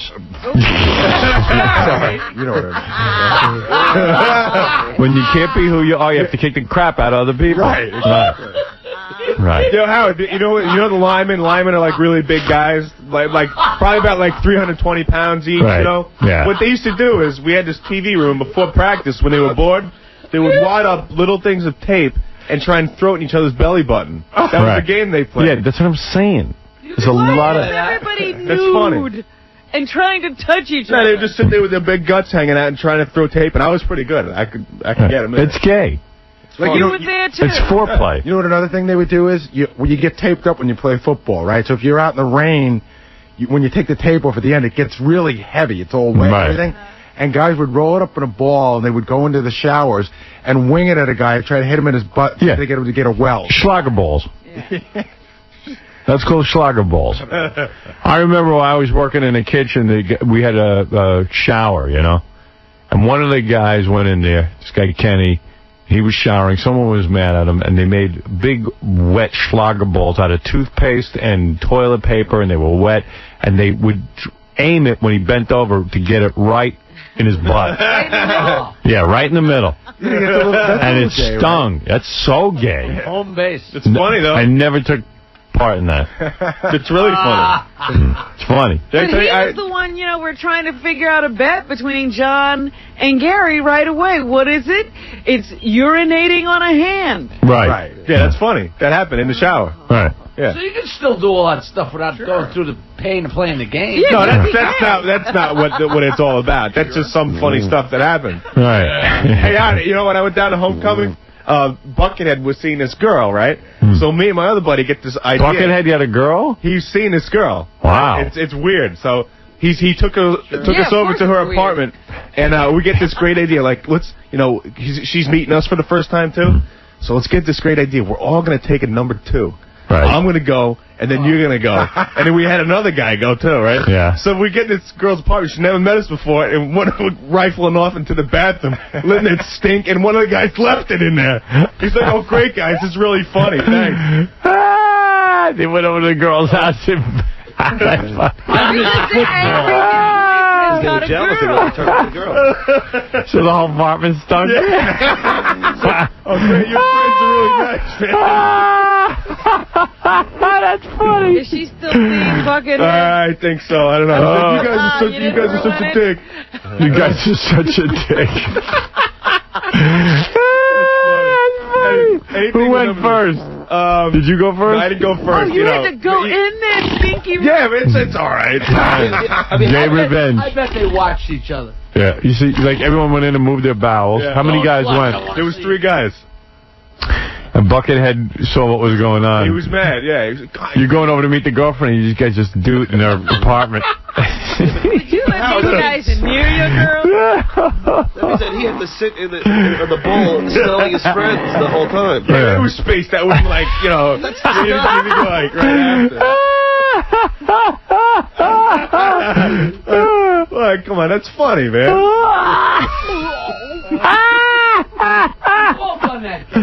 What? Yeah, let's go make a dude. That's so funny. We'll all go. We'll all move our bowels. Whose idea was it, Casey? I did my friend Moses. Yeah. Moses parting the bowl. Did anybody you play with make it to the pros? A couple guys. There was one guy who played for Baltimore, but he got cut, and another guy works in the bathroom. Played for San Francisco, and he just got cut. But they're trying for the XFL, I believe. Yeah, all the losers. Yeah. Sounds like nobody from that team made it. Yeah, that XFL is going to be some league. Yeah, I got cut from San Francisco. I suck. No, they're gonna start. I thought you were. I'm trying to buy a team. Trying to get a team. Oh, that's why he came to you. He thinks you're going to be a team owner. Oh, stop it! No way. I know. I'll put you on my team. No. I don't want to. No, it's something totally different. Don't worry. Why don't you try out for XFL? Seriously, you're punting. I don't know. Well, I got to get in shape. Hey, you could be a quarterback for the XFL. No, I can't. How much shape do you have to be in to kick the ball? Not much. Yeah, exactly. A lot of those guys are fat. I have to get into what kind of shape could he not be in? He exercises every day. Yeah, but no, it's not the same thing. I mean, I screw around and lift weights and stuff like that, but I don't do the workouts. I don't do the plyometrics and all the stuff that we used to do. The plyometrics. Yeah, it really helped you, the plyometrics. What about being a clown in the rodeo? Yeah, we'll put you in a barrel. Get in a barrel. Yeah, I'll get in a barrel. But, you know, it's not the same So thing. why don't you try if you're thinking about it? Yeah, I have to, find out. But I'm not a punter, though. I'm not. But it's, special teams. Not okay. Who cares? It sounds like you are a punter. I'm not. It What sounds are like you? He just wants to be on the field. Why don't you What are you? Good at? What are you going to try out for? A punter would be like man, but then hopefully I could play special teams. But a lot of coaches don't want you to play anything else because you can get hurt. Right. So be a punter. But Howard, But punters like it's wimpy. Dude, at least you'll be on a team. Yeah, I know. It's a lot less wimpy to get my lunch. when he closes his eyes, He what gets do you your lunch, see yourself but a playing? punter's Like, what position? Well, I always loved playing quarterback. So wants to be You want to be a quarterback, so why don't you go out for quarterback? No.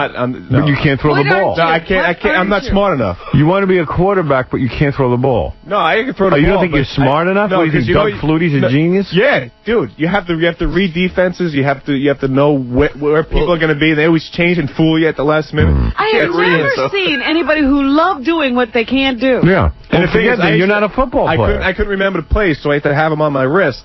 So forget it. So forget it. It's over. Why It's don't you over. be a center and bend over? Yeah. Why don't you do that? But everything he says he loves to do, he really can't do. Yeah. Yeah, okay, I understand. I can't You play suck. quarterback. No, I don't suck. You spent all these years playing college, and then you don't even go out for anything because you think you suck at everything. Not smart enough. Well, that's just I'm my not issue. smart enough to be a football player. I agree with him. That's my issues, you know. But so are you going to go out for a team or not? Are you going to stop talking about? I'm going to give it a shot. And are you going to go out and try and punt? Yeah. Yeah. Okay. Hey. That's what I thought. Yeah, but don't call me a punter though, because I'm not. Right. It's, You're going to be a punter, but it'll be special teams. Special teams. All right. Can't you wear a You mask can't read or a something? defense, huh?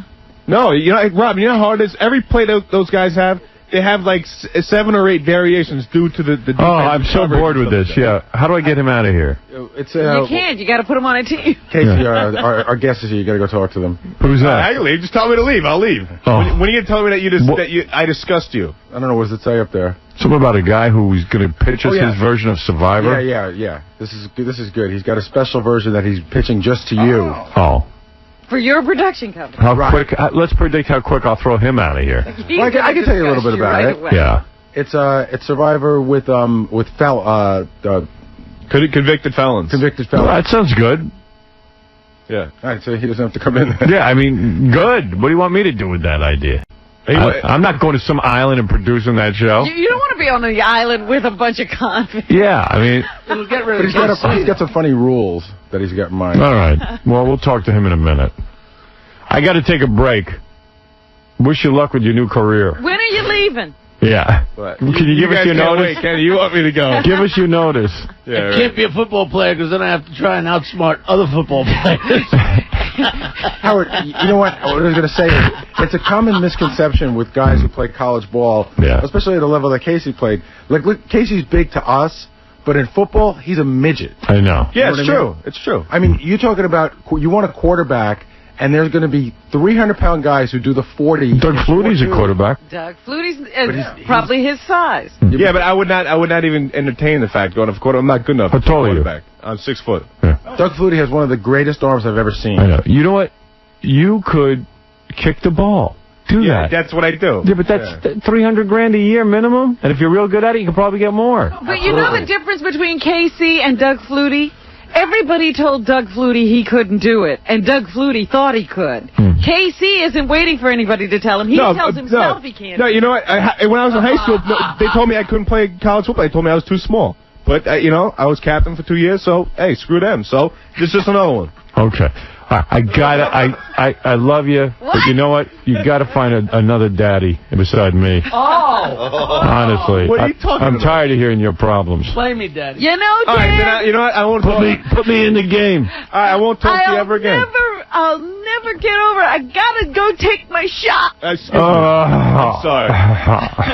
See, now he's getting bummed. No. I was just saying, we were just rapping and stuff like that, and because I usually talk to you, and I talked to Gary, and All right. God, it's gone that far. Yeah, well, he told me about it yesterday. The thing I don't understand is that punting is really his best way in, and he maybe he can do it. It makes no sense. And he doesn't want to do it. Yeah, right. Who cares then? It's like Ringo wanted to be a lead singer. I'll get you an audition if you want it. no, that's right. I don't want nothing. Try out. I don't want anything we'll all from you. go. We'll cheer you on. Well, what do you want? I want nothing. What do you I want want? nothing from What you. are I you talk to you like talking a friend. about? That's what I talk to you as. So do it already. Yeah, Stop I know. whining I was just about it. rapping to you. That's Stop all. your whining. Don't be gay. Right. All right, we're going to take a break. I love you all, though. I really do. All right, good. We'll miss you. Define fag. Yeah, we're going to miss you when you're out there playing. We're watch you. We'll come watch you. We'll be on the bench. Imagine if he went to work out with the Jets and we all went to watch. Forget about it. That's going to be great. We're going to get the E crew down there. Absolutely. Talk about a party. Watch you fail. In any practice, you get your ass kicked like 10 times. You know what I mean? Right. So I guess you just string them back to back. And all right. We're gonna take a break. This was fascinating. And we'll be back right after these words. Yeah, so Monday I will be on the Jay Leno Tonight Show. You know.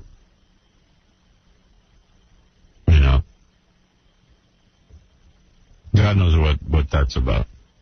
And I don't want to be pre-interviewed. You could talk to me about anything. They don't do that to you anymore, do they? No, not over there, they don't. No. Because you know what happened? One time Jay tried to pre-interview me. He kept calling my hotel room. I wouldn't pick up the phone. I told him I'm not picking up the phone. I wouldn't. I don't want to talk ahead of time. There's nothing to talk about.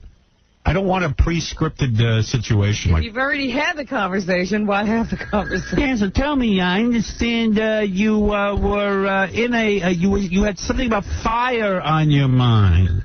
That's right, Jay. The other day I was in a fire. So what did this I hear? What's this I hear about, what's this, that you're dating? Yeah, well, now, I understand you're not married anymore, is that right? Now, what happened here? You know what, Jay, I feel like making that a funny little bit for your show.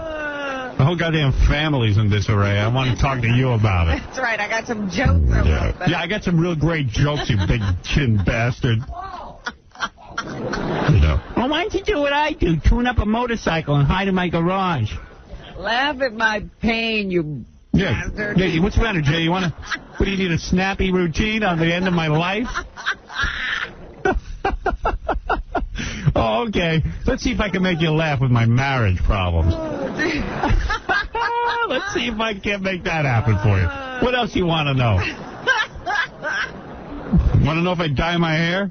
Yeah, what about that? I hear Cindy Adams said you dye your hair. I don't. It was in the paper. I've never put any dye in my hair. Oh, okay. No big deal. All right. What's this about, some show you're doing or something? Well, it's about the Son of the Beach. It's going to be on FX. Oh, okay. It sounds pretty good. Hey, you wanna hang out for the rest of the show? Do whatever you want, but don't kiss anyone. Don't just sit there. Hey. Don't draw attention to yourself. Whatever you want, just don't be you. Right. Pussy. That's all you talk about. Don't ask in my house. Right, yeah, oh, man. Don't ask in my house. I don't ask in your house. Go ahead, go over and ask in my house. I don't even own it anymore. Do whatever you want. Not my house. Go ask wherever you have to. Yeah. So you don't own your house anymore. Tell us about that. What's that like? What's it like to have your guts ripped out from you? I understand you lost your dog, too, in the settlement. Yeah, that's right, Jay. I lost my dog. How's that? Is that funny? Yeah, just a lot of people think it's a good thing this happened to you, you know? Like you deserve your comeuppance. Oh, is that right, Jay? Great. All right, I gotta go. Goodbye. Another tragic interview. Oh, my God. Yeah, I gotta tell you, it's, so I understand that now you're single. What happened there? How come your wife left you? So, what's it like with the kids? So what do you got, visitation? Yeah, why don't I... You know what, Jay, just to make your show extra funny, I brought my lawyer out. I can tell you the details. Yeah, he'll fill you in on the 50-page agreement we signed. How long did it take to work that out? Yeah, what's that all about? How long did that take? Now, what's about... So, like, you don't kiss your kids goodnight anymore? Family party. You always, what's it like around Thanksgiving when you're all alone? That's great, man. You ever get lonely? Yeah, I get sad and lonely. So, you got a bachelor pad. Yeah, what's that like? So who decorated it? Sounds like you got yourself a real kid in a bird, Jeff. Sounds like you're in big trouble. That sounds like great fun. Yeah, so, I wonder who else is going to be on the show Monday night. I don't know. They only mentioned watching you. I hope they get a hot chick. They never do. Whenever I'm on that show, they never get a hot chick. Chicks away. They do. They keep them locked in a box. It's Salma Hayek, my love match. You match you up. Yes, you is very cute. See, Howard. You are a big Jew. You are a big man. You are a big man. How you doing today? I'm here. That's a good start. First time it's serious, right? Yeah, this is my first time. It's been a while Oh my since God, it's been on. it is.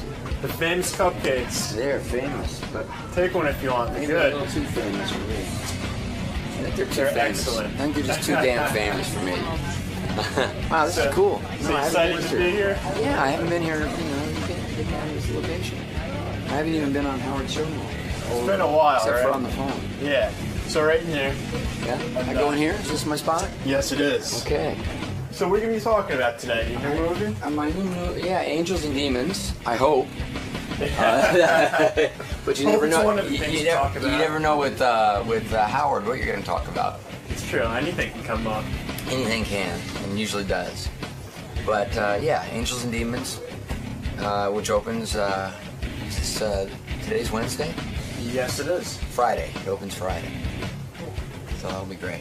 All right. So hang tight, and we'll see you in a little bit. You bet.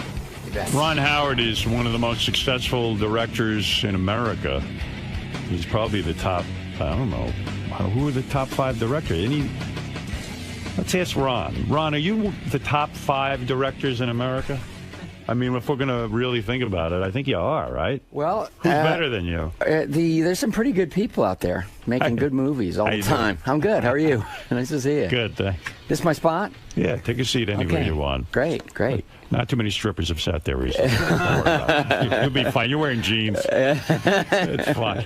How are you? I'm good. I'm good. You? You nervous with this movie coming out? Angels and Demons? I'm kind of excited. You are? Well, you know, the 𝗦𝗵cie Code showed that there's a big audience for, Tom Hanks playing this kind of a character. By the way, I made a mistake. 𝗦𝗵cie Code worldwide made $780 million. 760. And we were just trying to figure out what your take is on that. That's got to be 10%, right? So I'm really excited about the movie because he's going to make another big payday. Do you get $76 million for that? I mean, I would think that would be fair that you would get. I think it would be fair too. You don't think? But they don't give you that? No, it doesn't, because that's the gross. Right. And but your deal is off the gross. And then there's that's the gross what the theaters bring in. It's about slightly less than half that is what the studios get. That's true. Right. Which is probably why you were reducing it. Your business savvy was kicking in. That's why you cut it in half. Aren't you disgusted that the theater? Let's say you go off and you make a movie for 2 years and you're thinking about this thing and you could make a lot of you have to choose your movie. Right. The theater gets 50% of every dollar. Does that bother you at all? No. It doesn't? No, because they got to stay in business, and But don't the studios somehow own some of those theaters, and then they end up getting the double dip? There's always that, But and the fact is, what the really works. There's like a ratio. So in the beginning, the first couple of weeks, the studios take a little more than the 50. It just kind of averages out to around 45 or 50%.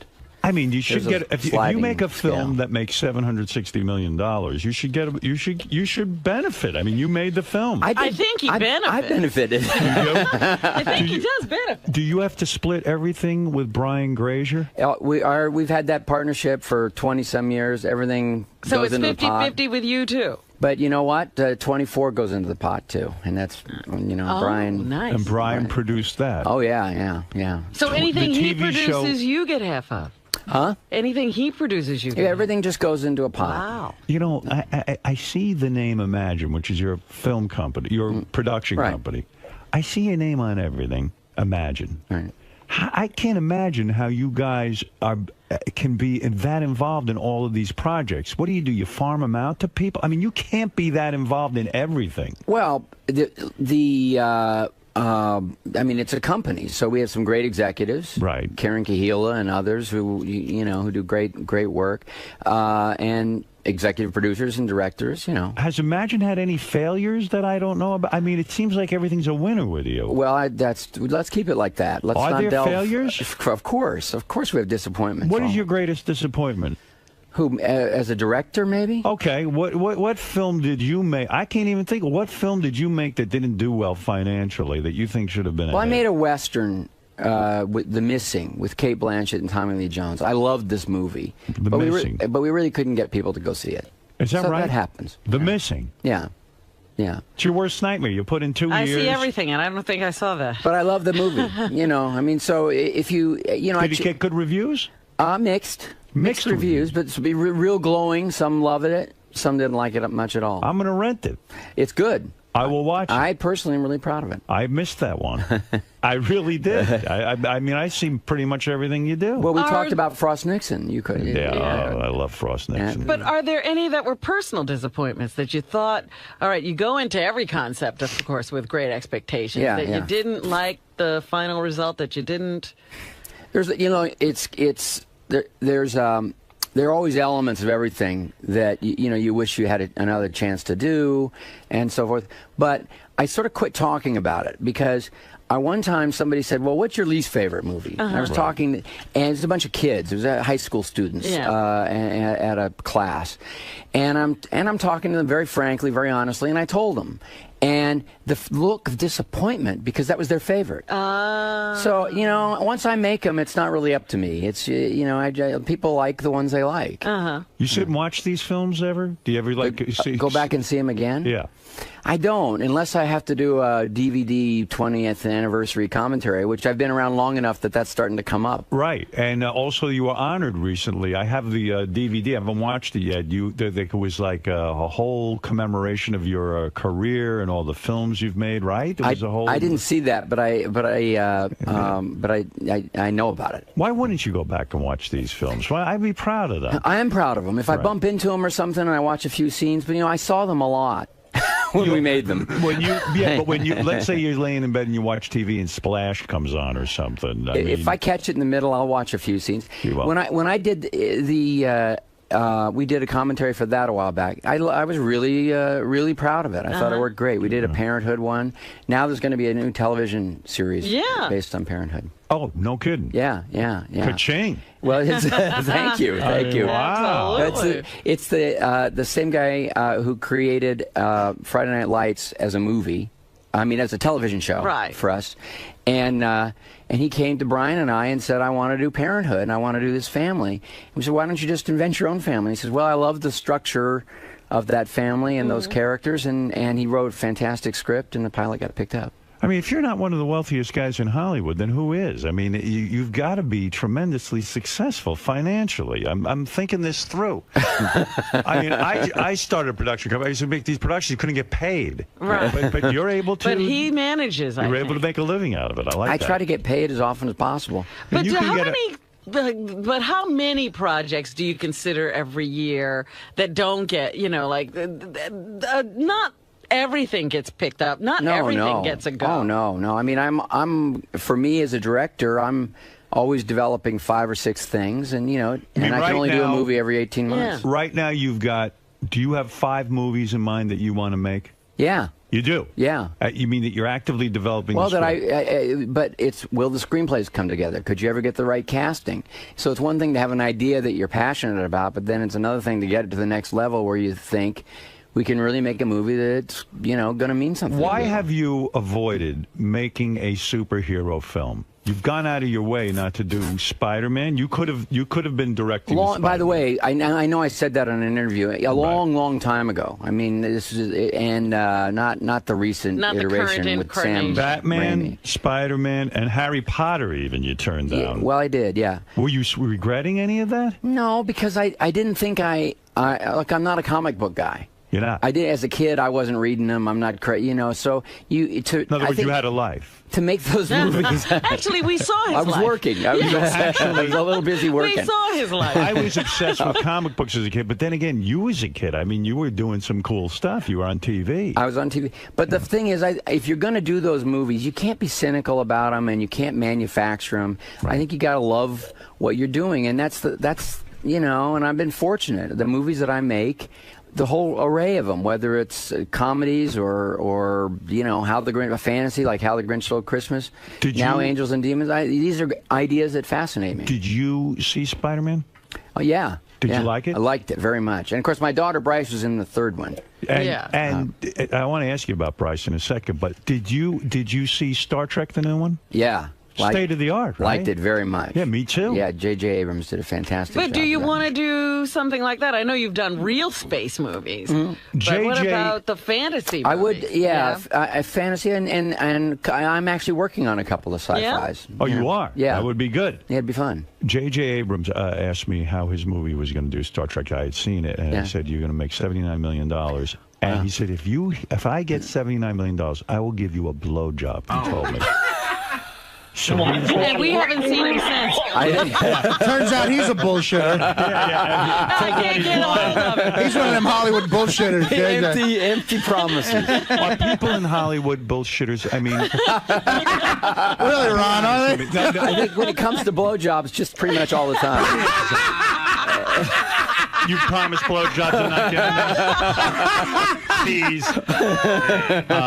But I'm waiting for it. And I don't. Since he's blowing me, I don't think that's gay. For me, I mean, for him it is. But who knows? I don't know. You figure it out. 79 million. There's no gay, straight. It's all the same. Everybody's having fun.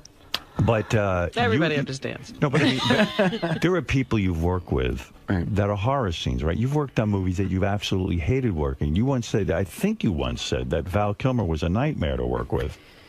He was pretty erratic. He had nightmarish days. Yeah, there were nightmarish days, and then there were great days because he's talented, you know. But you know, for an actor to dick around with you. It's so stupid, because here you are successful. You might use them in every single movie. That's right. You might make another movie. What kind of jackass I'll tell you something. Piss you off? I don't want to, Val Kilmer. Right. Well, later I worked with him again on something. But you did? Yeah. But the thing is... Yeah, Val built a deck at Ron's house. He's his carpenter?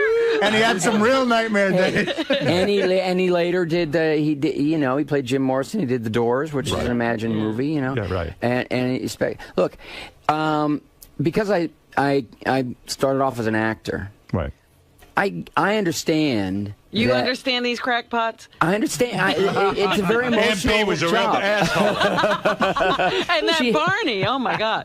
There were moments. I'll be honest. There were moments. So, I'm sympathetic to all that. And at a certain point, if somebody's, making it difficult, I acknowledge that too and try to work through it. But I cast them for a reason, and it's because I want what they can do when the cameras are rolling. And it doesn't matter much, but how I feel Hanks about doesn't give you any trouble. Oh well, Hanks is kind of a dream. Easy, you see, I might use him in my film. Tom is unbelievable, and he's got complete integrity about what he does. He shows up on the set. He knows his lines. More than that, I mean, it's first of all, it starts with a script, not in some sort of bullying superstar way. He's a great writer himself. He contributes, and he leads by example. Like if you're working out there, we were working in Rome. We were working in Rome. How long do you spend on Angels and Demons? I'm not talking about developing. I mean, how long do you spend shooting this thing? I guess about 4 months. 4 months. 80-some shooting days. Okay. And so we were filming high pressure in Rome. Right. We started the movie in Rome. Right. And we only had limited amount because it's the summertime. It's tourist season. They probably the Vatican not thrilled we're there anyway. Vatican doesn't like you. They feel you're anti-Catholic. Right. So why, though? I don't get it. You never read the books. Yeah, but why is Ron anti-Catholic? Because he's making the movies. Apparently that's... You know, if you give the Vatican $10 million, they'll look the other way. Right. Where were you when I was trying to figure this movie out? In Jersey. He was in jail. That's right. You'd have to bail him out to get his I had to bribe a priest. Why? Sir, explain it to the controversy to me with this movie. Why are well, it's turning out to be not so controversial now that some members of the church have actually started seeing it. We actually got a review from a Catholic publication that said, "Hey, it's fun. It's smart and it does no damage to the church." Two nuns. I don't know. It's I don't know, the Ebert and Roper of Nun League or something. I don't know. Reviewed it, and they said it was really great. They really enjoyed it. And they weren't threatened by it. I don't know if you heard, but they've been defrocked. They had one criticism for me, about just the way I shot one of the action scenes. So everybody's a critic. Right? The action scene. Yeah. The nuns were like, the car chase wasn't believable. We had to hold it back for PG-13, and so they didn't like that. So you're excited about this, but nervous. And is there a competition in the family? Your daughter is starring in Terminator. Well, it doesn't come out for another week. All right, so you're not the same weekend. No, not the same weekend. No, but are you rooting for her? Of course. You are? Of course. But is there a competition in a sense? You think he would want to demolish his daughter's film? Yes, it's Hollywood. I mean, let me ask you something. This is a tough question. This is very Sophie's choice. Okay. If you could wish that your film makes over $100 million, right, and is a huge success, right, but that would mean your daughter's film has to bomb. Bomb. Wow. What would you take? Yours has to bomb, and her film is great. Who would you choose? You got me. Be honest. I wasn't expecting it. What time is it? You want your film to succeed over hers. Of course. Well, I have a profit participation, and she doesn't. So in the global scheme of things, it's good for the family.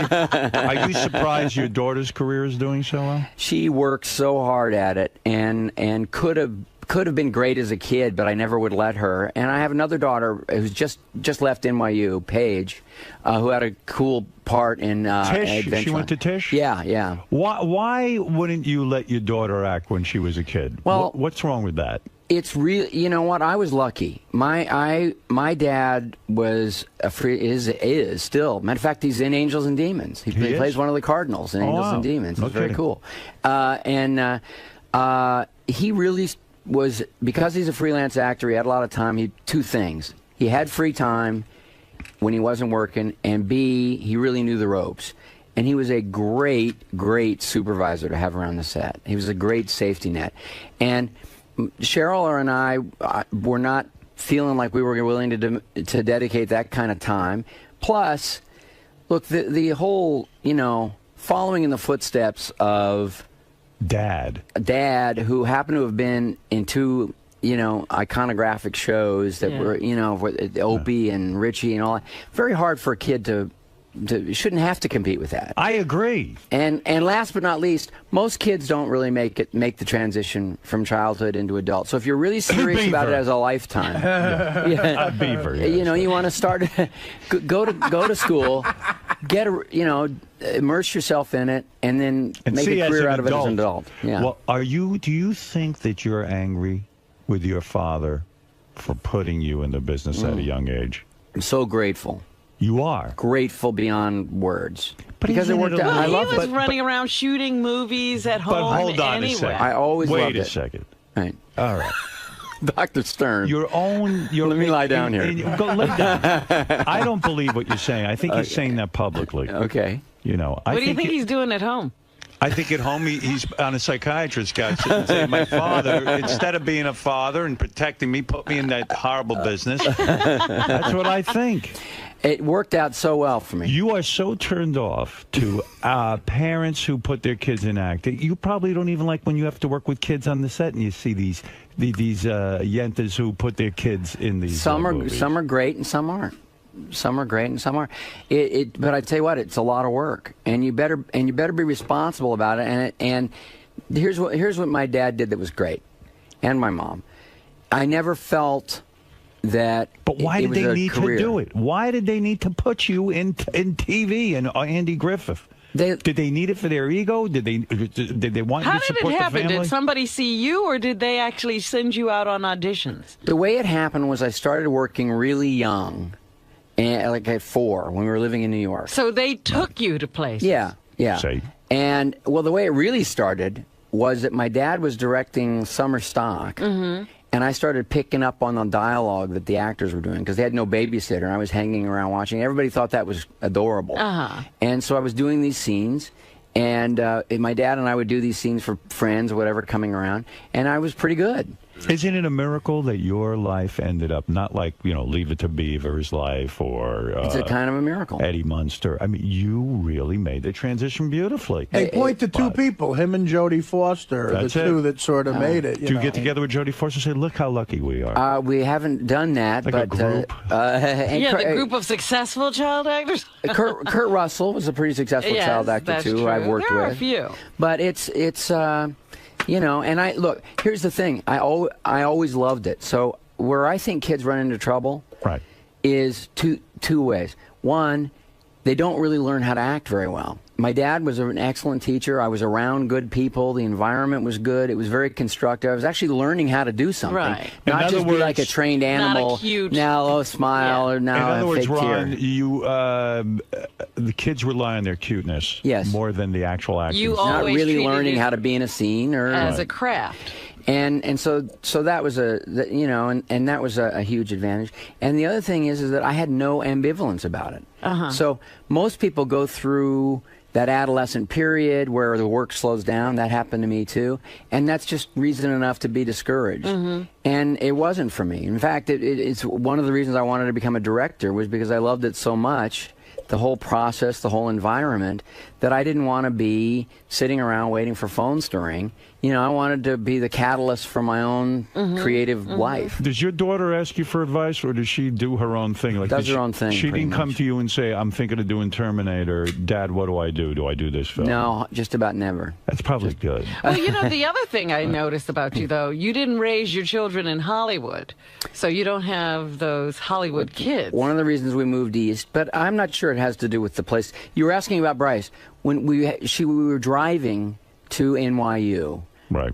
To do her audition, because if you're auditioning for the Tisch program, you have to come in and do monologues and things like that. Right. So we're driving there, and I seem to be a little more nervous than she is. And I'm saying, so did you pick a monologue? Did you? She said, yeah. I said, do you want to do it for me just while we're driving? No, I don't want to do it. Well, why don't you just do it? Just run through it. You don't want to just go into the room cold. You want to just run through it. No, I'm not going to do it, Dad. Well, I'd really like to hear it. No, I got it.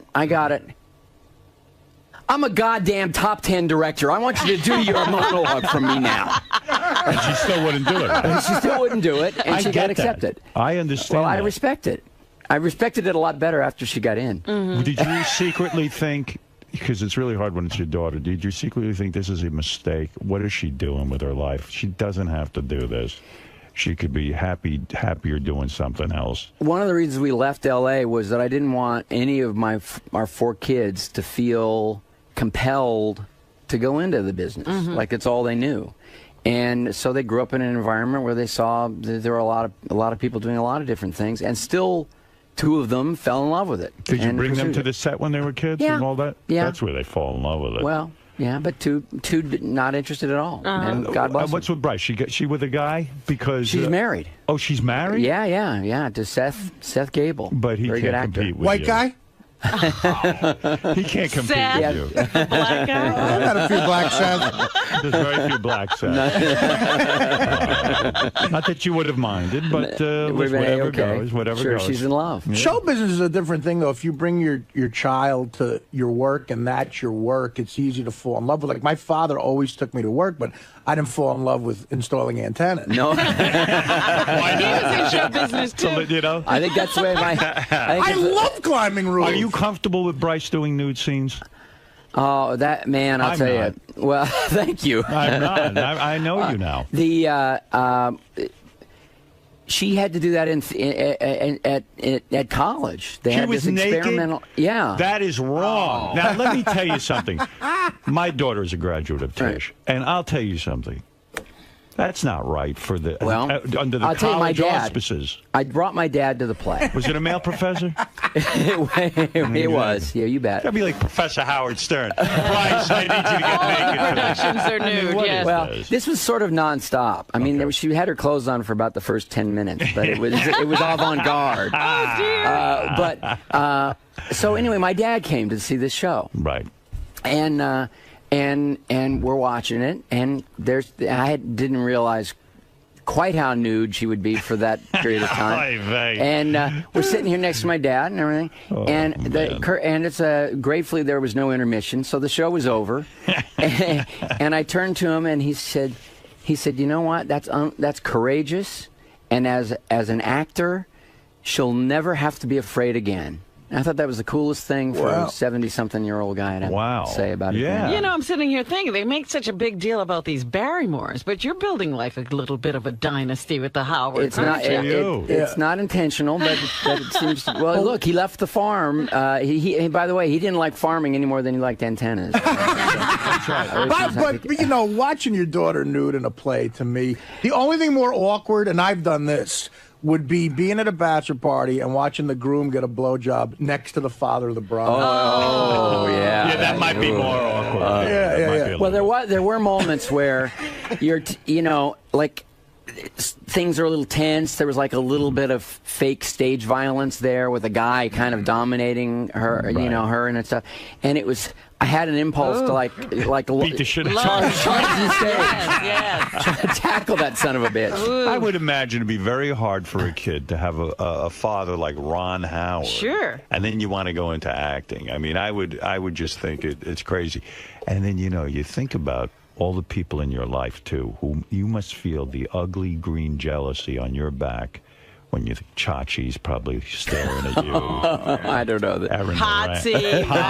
Well, in 𝗛ici's reality show, did you see that part of? I don't know if Ron ever saw Scott Baio's reality show. Scott I never Baio did. No, I heard about it. I can't believe you're not obsessed with seeing it. Ron's brother, Clint Howard, is in a scene. They see each other. Right. And Scott goes to Clint Howard, and this had to be awkward for your brother, but Scott says to him, I've been trying to get in one of your brother's movies for years. Oh, no. I mean, that is like, what does Clint say to that? I let me make a call. When you are casting a new movie, do you hear from these characters, this leech, all these guys, they want to leech onto you? No. Andy Griffith. Major pain in the ass. No one in Hollywood is a major pain. There's no way Donnie Most or Anson Williams has your number. I talk to those guys all the time. That's good. That's good. Yeah. You really do? Oh, yeah. I believe it. He's clearly like... Ron, how are you going to get rid of these guys? It would be in the tabloids if he didn't take their calls. I know. You know what, Ron? I'll tell you how I got rid of my buddies Anthony and Vinny. You know where Ron talks to them? In court. He's got a restraining order. I'll see you guys next month when I renew this. What do you mean? I mean, they're friends. They're great friends. Are you still friends with Mel Gibson? Is it hard to maintain a friendship with him after he goes through a controversy? I haven't talked to him in ages, but he's kind of dropped him. He's. I knew it. I really, he's kind of he's kind of not around L.A. He's not around New York, and but he's ruined himself. He had a perfect. Oh, I don't think so. He had a perfect. Come on. Well, let's stop the Hollywood bullshit. The guy. The next time he stars in a movie, people are going to want to see him because he's a good actor. He's a charismatic guy. He's a great director. Miss California, are you really going to listen to what he has to say about people and religion? Forget that. I'm just saying that he had everything going for him. Sure. Great director. I love his films. Yeah. And all he had to do was keep his mouth shut. And then the Jew incident. Yeah. Yeah, but Ryan's now he's dumped the wife. He's the Mr. Catholic. He's dumped the wife. Right. And he's running around has a person holding a sign up of his new girlfriend's name when he's so they get the spelling right. He was the first guy, if he were on the show, to say, you know, he wrestles with demons all the time. He's Mr. I know it's true. He's Mr. Catholic. Yeah. That would be like Mr. Met dating a chick. You are squeaky clean. You got to be one of the smartest guys in Hollywood. You don't screw around. Right. We never get to hear these chicks you're banging. Right. You keep it on the QT. How do you do that? How do you keep it so quiet? How do you have sex with these actresses and it never ever comes out in the press? Keep it so What I want to know from Talk Ron about that for a second, and then we'll get back to Angels and Demons. And how do you get heroin secretly? Yeah, how do you score heroin and no one knows? By the way, Angels and Demons is opening this Friday in theaters everywhere. That's why Ron's here. He's not here for. He doesn't like our fooling around. He's not here because he likes talking about the Tisch School with Howard. That's a good school. But Angels and Demons is really good, too. Angels and You're saying it's a good movie. That's why you ask at the beginning, am I nervous? And I'm more excited because it's a real audience movie. It's a thriller. The first 𝗦𝗵ci Code, the impetus for making it was this almost philosophical, theological challenge to the church, you know. And it was, by the way, we tried to make it a mystery and a thriller, and that's the way the book was. This is really start to finish, you know, mystery thriller. Has much more action. It's one of the reasons I've never done a sequel, but I felt like as a director, it was a whole different kind of movie to make in a lot of ways, and audiences from our screenings and so forth really, really liking it, and so. That's why, of course, I'm nervous. Of course you do. You got Brian Grazer breathing on his neck.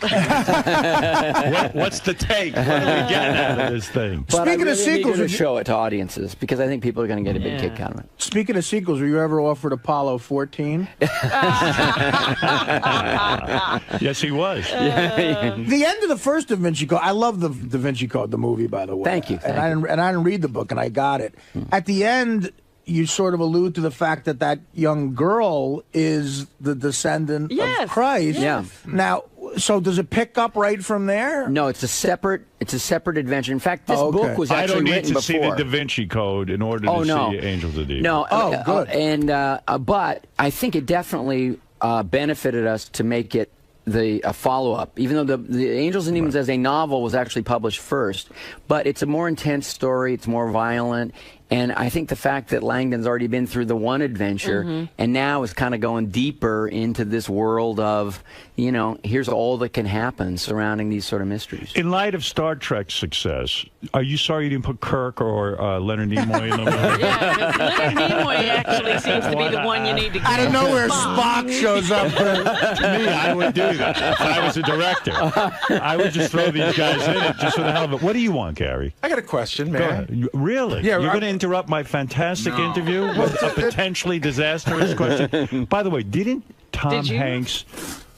Do you know what happened to Gary? He threw out the first pitch at Citi Field. Do you know about this? No. Oh, you got to put this in a movie. Really? This is your next film. We're not going to show this to every A-lister, are we? No. Listen to me. Didn't Tom Hanks throw out a first pitch and you caught it, but it was a disaster? I couldn't catch it. It was so far askew from what it should be. By the way, we were warming up. We even warmed up in the bullpen. Right. And I thought, man, he's got some heat, and you know, he's a pretty big guy, and he was bringing it, and just lobbing him in, but it was head zing. But we got in there, you know, 50,000 fans. Yeah, I'm aware. And their #1 player stepped into the box. So now he's got a guy here that he doesn't want to hit because the guy's a superstar and Japanese, and that would be very impolite in Japan. Right. You know, my brother Clint said, he should have screwed that. He should have brushed him back. Yeah, a little chin music. Should have put one right between the 4 and the 7. This was in Tokyo. Yeah, it was in Tokyo. Right. And so Tom, you know, very good athlete, threw it 8 feet wide and in the dirt. I made a nice lunge, which I can verify because I had dirt on my pants. I really tried. Right. And I went to the backstop. And how come we never see that? Yeah, I don't know. Mine was on Kimmel last night. That's how bad it was. Well, here really? it is. Take a look. There you go. There's Gary at the now. He completely misses the catcher and it goes, hits the umpire. Gary, Yeah. you did way worse. Worse than Tom Hanks. If I could say, because he wasn't girlish when he threw it. Yes, I know. That's the point. You gotta just whip it. You gotta whip it. It didn't lob up and over to the right. I got it. Gary, you're such pain in your face. I when know. Ron Howard says how girlish you throw. Unbelievable. Can I ask Ron the question I came in to ask him? Oh, the question is now changed. No. Hateful. I heard that when you were making the Grinch that Jim Carrey was complaining about the outfit. Yeah. And somebody said that you put the full outfit on one day. It came in to show him that it wasn't so bad.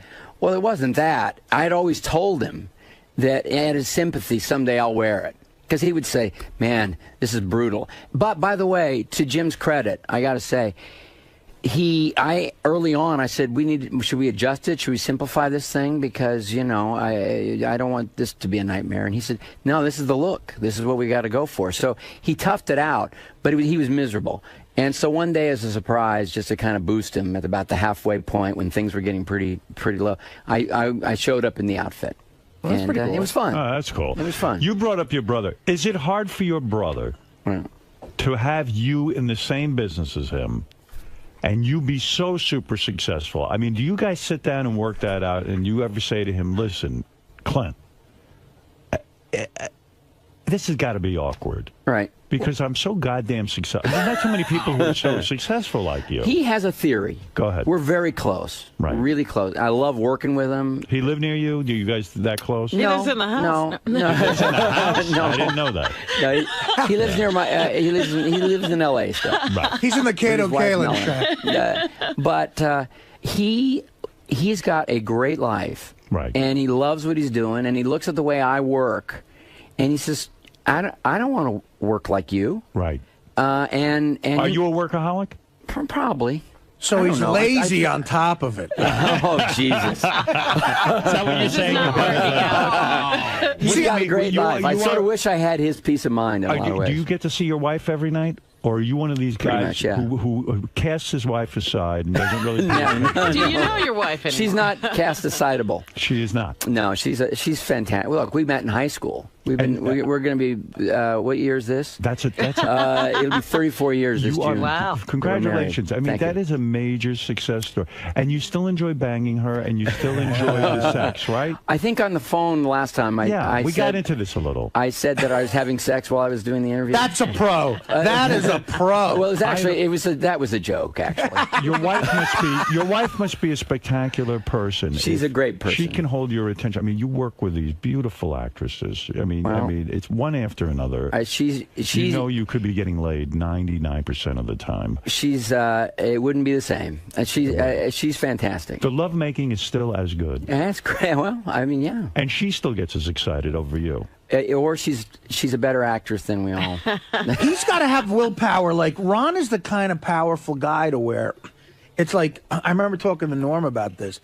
If you're going to send Norm Macdonald, if you're going to send a woman out, if you're going to send a woman out to Hollywood, yes, who's a friend of yours, the best advice to give him is, look, if you're going to be a whore, be a smart whore.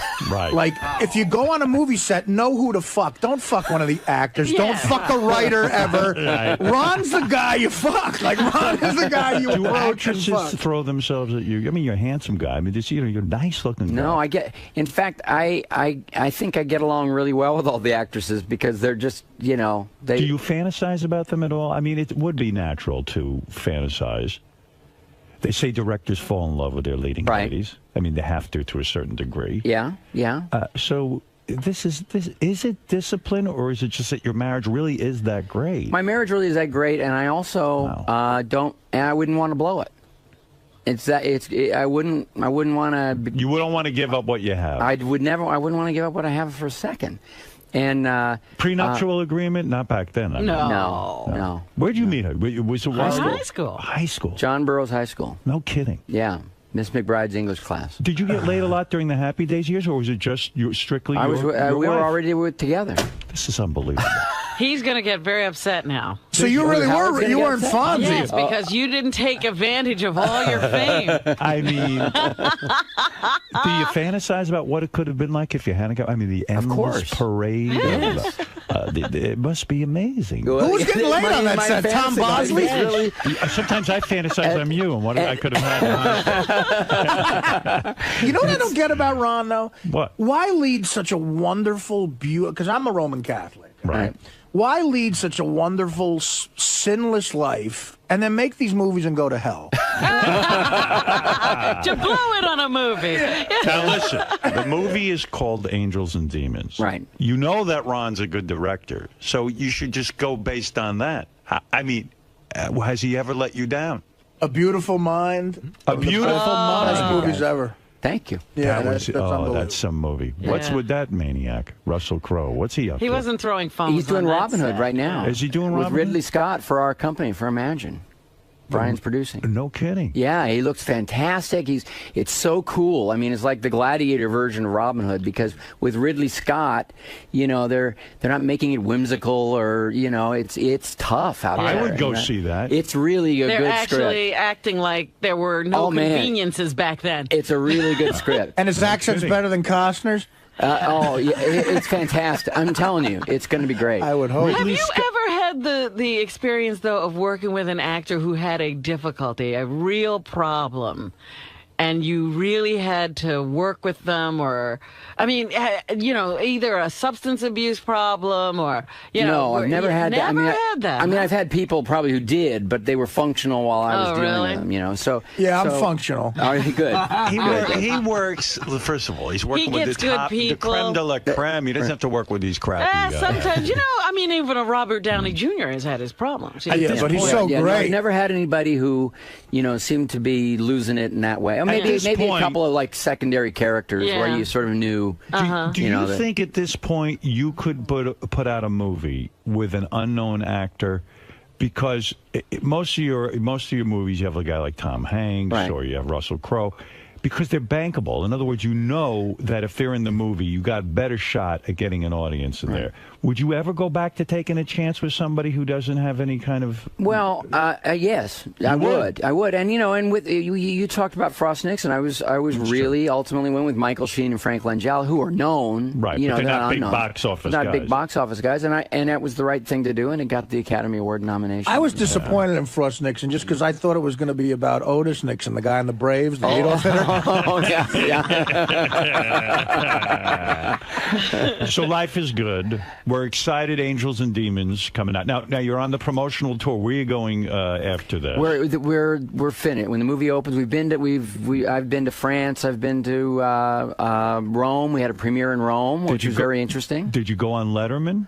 No, I'm doing the top 10 list later this week, and Tom did Letterman the other day. I see. So you're really out there pushing. Yeah. Well, I like that. Yeah, no, listen, I'm excited to see it. In fact, they sent over a screener. Yeah. Which will make me a hero. Yes, because I will invite people over and we'll have a You'll be screening a film. Can I be one of those people? Or no, I don't want to. Okay. But Donnie Most and Anson are coming over. Oh, I can't wait. I'm Howard's Donnie Most. It's a star-studded screening. Hey, Ron, can I just say something to Ron? I never pitch myself for movies. I know what you're going to say. Well, you want to be in Happy Days in Space. Would you ever produce I would something? love that. Happy Days in Space. Yeah. I just want to let you know, when I was on heroin, I got to work here every other day. Right? Every other day. That's pretty good.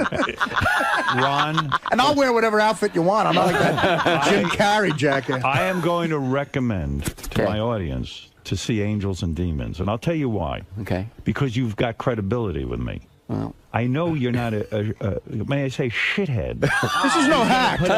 They're just going to put out a bad movie. Can we put that quote in? Directed by a guy who's not a shithead? Right. You're a decent man. You obviously have an eye for a good movie. You know how to tell a story. So I can guarantee you it will be good. Thank you. I think you'll like it.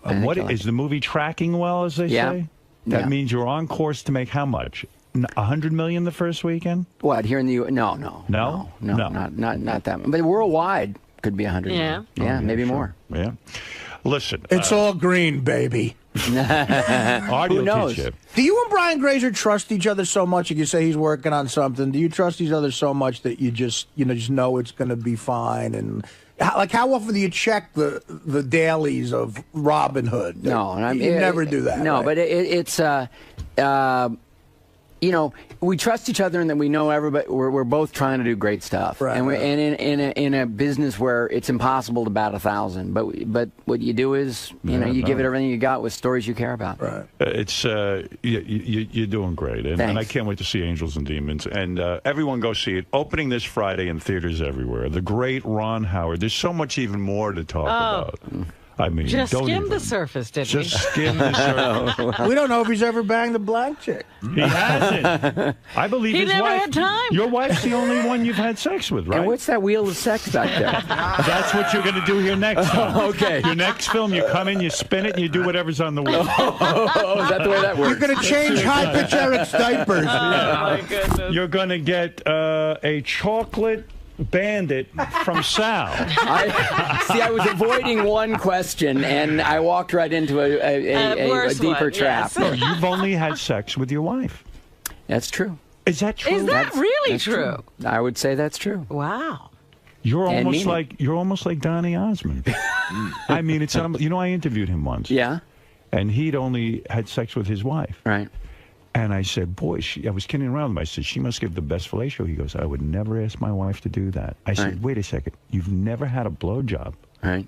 And he said, that's right. That's right. And he said, I won't ask my wife for one. She hasn't done it, and I'm never going to ask Wait her. a minute, who said that? Donny Osmond. Oh, Donny Osmond. Wow. But Ron's edgier than Donny Osmond. You think? Yeah, You've had a blowjob. I would, without being very specific, I would say we're a little more adventuresome than Don. Ron, you never fucked Pinky or Leather Tuscadero? Why not? Now that was the fantasy. Yeah. I bet it was for Did anyone bang him? Henry? Tom Bosley? Anybody? Marion Ross got in there? The kid who played your older brother who was there for 2 episodes? Well, wait a minute. You know, when you sit around and you look at their cast, what is this with Chachi and all the beautiful girls in Hollywood? Kid's a player. What a list. He ain't no Ron Howard. That he was going to be the guy who was at the gateway to Hollywood banging every beautiful chick? He was a handsome, charismatic guy and huge star in television for a long, long time. But you know, and he's a good actor too. I mean, he actually is but good. isn't it sad? I mean, I think he womanized a little too long. You think so? Yeah, I think at some point he should have matured and said, I've been through every Pamela Anderson type. Right. Well, maybe he's doing that. Didn't he just have a I think kid? yeah. No, you're not buying it? I don't buy it. Did he ever call you for advice or anything on that? Yeah, we've spoken to him. Yeah. That's what you call it, a womanizing He didn't advice. listen to a word I said. No. Well, see, I'm gonna listen. Would you say put Leonard Nimoy in every film? I put Spider-Man in every film. Why not? Spider-Man meets Angels and Demons. Why not? That's a huge success story. I don't know. I would do that. When the franchise gets to that point, I think it's time to end it. The Spider-Man code. I have a different outlook on. I have a different outlook on this relationship Ron has with his brother. To me, if I were Ron, I'd be incredibly jealous of Clint because he's in one of the best episodes of The Odd Couple ever. Yeah, he's done some good stuff. Right. Yeah, I mean, he's a good actor. So to sum up, really, it is amazing that a guy in Hollywood who's attractive and wealthy and this and that has only had sex with his wife for his entire life.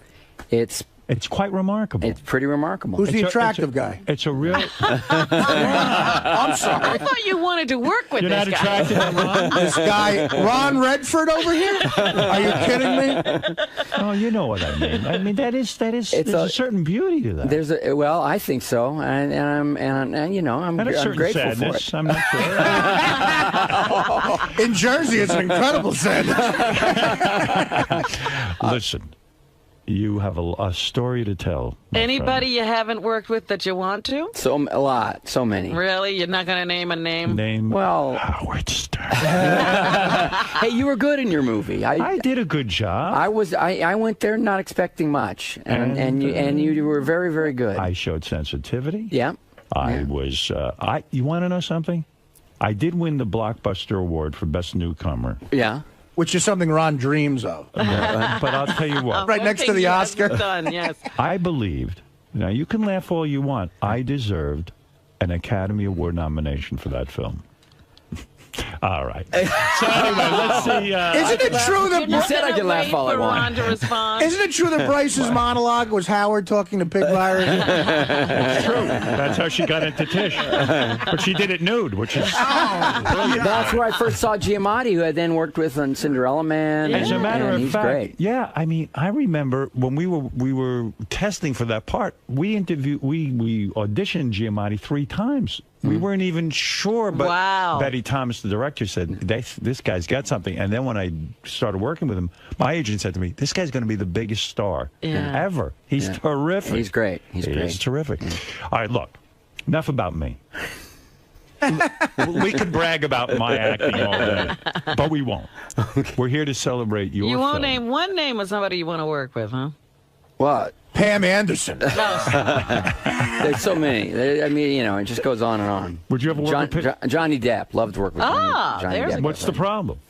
I just haven't found a script. I mean, you know, Jack Nicholson. Loved to work with Jack Nicholson. Meryl Streep. What about this Paris Hilton? No interest No in interest in Paris I haven't seen the range yet in her performances that would... Aren't you annoyed of those kinds of celebrities now, these reality star celebrities that have apparently no... Doesn't that bother you? It's the antithesis of him, in a way. You know, it's like the direct opposite. People are very entertained by those shows and those people. You know? That's fair enough. Those people. Have you produced any of those shows? You don't have No, any. our TV company hasn't gotten, you know, but I think if we could think of a good one, we Ron, good news. I'm on Paris Hilton's Twitter. She wants to work with you. Let me see that. I love the beautiful brain. See Angels and Demons. That's what... Listen, Ron doesn't really care about any other of this. Quite frankly, he thinks this was a disastrous interview because we didn't spend 99% of the But you time. do keep mentioning Angels and Demons. Angels and Demons is a real story. In other words, told by a real filmmaker. And Ron needs you to go see this. Let's be honest. And believe me, you're not that busy. You can't go see this. Hey, this weekend is the weekend to unbusy yourself. Yeah, that's right. Yeah, I mean, spend 2 hours having fun. Big deal. Yeah. See Angels and Demons opening this Friday in theaters everywhere. Ron, we're honored to have you here. After all, you're very important, and we're very insignificant. And we'll be back right after these words. Ron, hi. How'd it go, man? That was fun. The studio's great, and you know, you do stuff on the Howard Show that you don't do anywhere else. Now, Howard was a little concerned that you've only had sex with one woman. He was a little bit thrown by that, I think, but not me. This is the best of the wrap-up show. A recap and behind-the-scenes look with John High and Gary 𝗏𝗏𝗏𝗏. The best of the wrap-up show begins now. Hey, it's Gary 𝗏𝗏𝗏𝗏, Baba Booey. On Monday's wrap-up show, we discussed Ben Stiller as a guest, what a great guest he is, how he always comes in, he's an A-lister, loves the show, and he's pretty open about his life, and he tells us everything that's going on. We dig him. Check it out.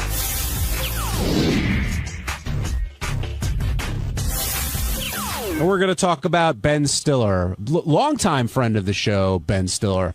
Yeah, he comes in to promote all his movies, and I think, listen, he's a big star. He likes us. You know, what more do you need? Now, he and Howard, like, seemed that their relationship was going someplace, and then I guess it dropped off. I thought Ben said something that was really telling and not a joke today. He said, yeah, you know, you sort of dropped the ball. And Howard goes, really? I thought you dropped the ball. And Ben said, well, when I didn't get the wedding invite, I figured I was on the outs. And I didn't think that was a joke. I didn't think that was a joke either. Did you, Benji? No, but I also didn't think, like, I didn't think about it too much. You don't have a thought on it, do you? Yeah, I did think it was a joke. How'd you think Ben looked today? Skinny. Skinny, and his hair. He had the funky hair. Yeah. Do you think a couple people said he seemed depressed? Oh, I got it. No, go ahead. Do you agree? I don't know. That's sort of his demeanor. You know, he's sort of like the, you know, gets beat up, but he's a good guy. I mean, he's almost like the character in his movies. But he seemed a little downtrodden today. Well, considering all his success, and he's been tremendously successful in movies, do you think he's a humble guy? I mean, is that a fair way to put it? Yeah, I mean, you can be humble, but like when they said that, when Ben said he doesn't know how many movies he's been in that have cracked 100 million, I was not buying that. I mean, you can be humble and still know that, because when you want to go in to negotiate a contract, I'm pretty sure you got to know what that is. And today, I mean, he was promoting Night in the Museum, the next movie, but a lot of talk was about Tropic Thunder and the balls it really takes to make a movie like that. I think he's really proud of that movie, as well he should be, because he's made some funny movies, but there's some people who go, oh, he makes light comedy, and that was a ballsy movie. And we were saying here today, imagine if you tried to make that movie and Sal was playing the black character instead of Robert Downey Jr. I always said about that movie, the reason why I loved it so much is because that could have gone horribly wrong, and it didn't. It was really well done and well written. And he revealed that he'd been working on that for 20 years. Like, that was a long-time project that he really wanted to do, and it came out great. And, of course, Downey gets nominated for the Academy Award, playing a guy who's trying to get nominated for an Academy Award. I thought the second I saw that movie, I said he should be nominated, because, again, that could have gone horribly wrong in the hands of another actor. And I thought Jimmy did a great job just hanging during that whole interview, and then piped in, in the appropriate places. And where was that? Well, I'll get to that. First, we got to get to Ben's marriage, which it seems like he's got a great marriage, 2 kids, everything is great. But he was very honest. He said, all marriages have ups and downs. And, of course, immediately it's like, what do you mean ups and downs? And then Howard brought up the Neil Patrick Harris thing, which, if you missed it, clip number 2, Ted. Here's, this explains it. Neil Patrick Harris. I was dating him. He'll be one of the said downs. he never had sex with a woman. He had sex with your wife. Well, now, and I don't know if there actually was, he says it was coitus. You might not even know what that is. And he said... It was grossest. He said... I knew then I was gay, because this is one of the most beautiful women in the world. If I can't get excited over her... Well, he must have been excited. Must be gay, right? That's what he said. Yeah. Now, now, what do you think of this? I don't know what to think of it. I mean, I don't know if it's a compliment, if it's a backhanded, whatever. I don't know. I'm happy that he's happy with his own sexuality. I'm glad that he's figured it out. Did she break the news to you? Had she told you that she I knew that they had dated. I mean, I never, delved in for the details. Right. What do you say to that? So he's finding out for the first time today that Neil Patrick said that on our show? No, he was aware of it, he said. He was aware that they dated. No, he was aware of what Neil Patrick Harris said when he came in. But still, how do you have that conversation with your wife? Or you don't even have that conversation. Well, first of all, do you want to hear about any of the dudes that your wife banged before she met you? No. Okay. Then, do you want to hear about the gay dude she banged who's like this really gay guy now? No. But again, Ben knows what he's getting into when he walks into the Howard Stern show, and he rolls with things very well. The other thing he didn't want to talk about was Owen Wilson, and this is after talking about a bunch of different things in his personal life. But it seemed like Owen Wilson's attempted suicide was just hands off. Well, they're really good friends. He probably doesn't want to talk about it, but he's like, I'm not going to talk about this, and he started to talk about it, and then it got really crowded in there, and he reeled back on it. But, I didn't think Howard was that out of line. He was sort of like, hey, you're directing a movie. You got just your life's work. It's a movie you worked on for 20 years. What do you do when a guy drops out? Did you think that question was out of line, Benji? No, not at all. And I didn't think I thought Ben didn't handle it in a really good way. Like, I think he should. If he doesn't want to talk about it, it's okay. I would respect that. But it just. He made it like it was this horrible thing that he made. Well, the guy tried to kill himself. No. That's horrible, but it's not crazy that Howard would say, like, how do you handle a situation like that? Yeah, I think everybody's nervous when Howard brings up stuff like that, but I thought the question was a legitimate question. He probably said, hey, you know what, man, he's a great guy. We got somebody else for the movie. It was a tough time, and, we moved on. Hey, it's Sal 𝗲𝗏𝗍, and on Tuesday's wrap-up show, we discussed one of my screw-ups in the Bob Levy spelling game, and then somehow the conversation went over to Robin and her talking too much. That was my opinion. That was constructive criticism, and after you see what I have to say, I think you're going to agree with me. So check it out.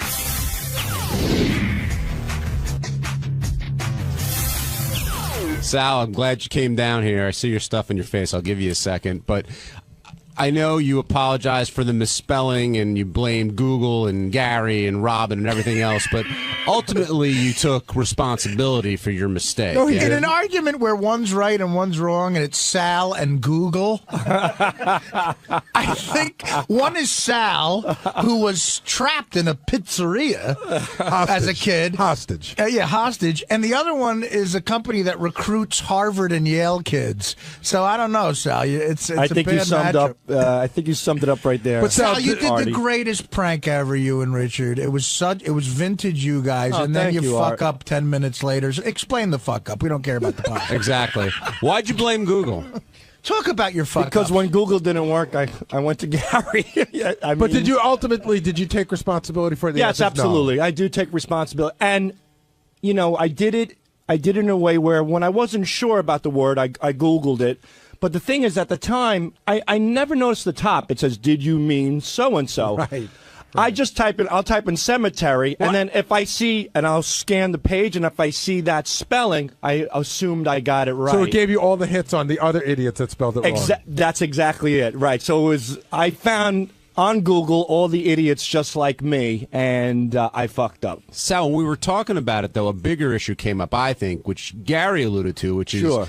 I don't know, did you hear what he said? He said that you're telling Gary that he's your boss and Right. everything, and then away from Gary, you're like, you know what, I'm Well, doing just I fine. said on the air that I screwed up, and then when Howard just kept pecking at me, I said, this is a time for a good old-fashioned Baba Booey moment. But that's not what we're talking about. Yeah, we're this is something talking different. about You're off not the listening. air. People are I'm not. telling me off the air that you're going around saying, I let Gary think he's the boss, but I know who's wrong. Oh, no. I might have said it in front of the camera, but Gary, that's definitely not true. I wonder. So who? I wonder if you didn't go to Thank the, you, Sal. Gary. I wonder if you didn't go to the Stuttering John School of Disrespect. No, Gary, you know more than I. Like even today, when we put a game together, I specifically break it down. I make sure that you know. Sal, if you're going to go to a Stuttering John school, I would never go to that school.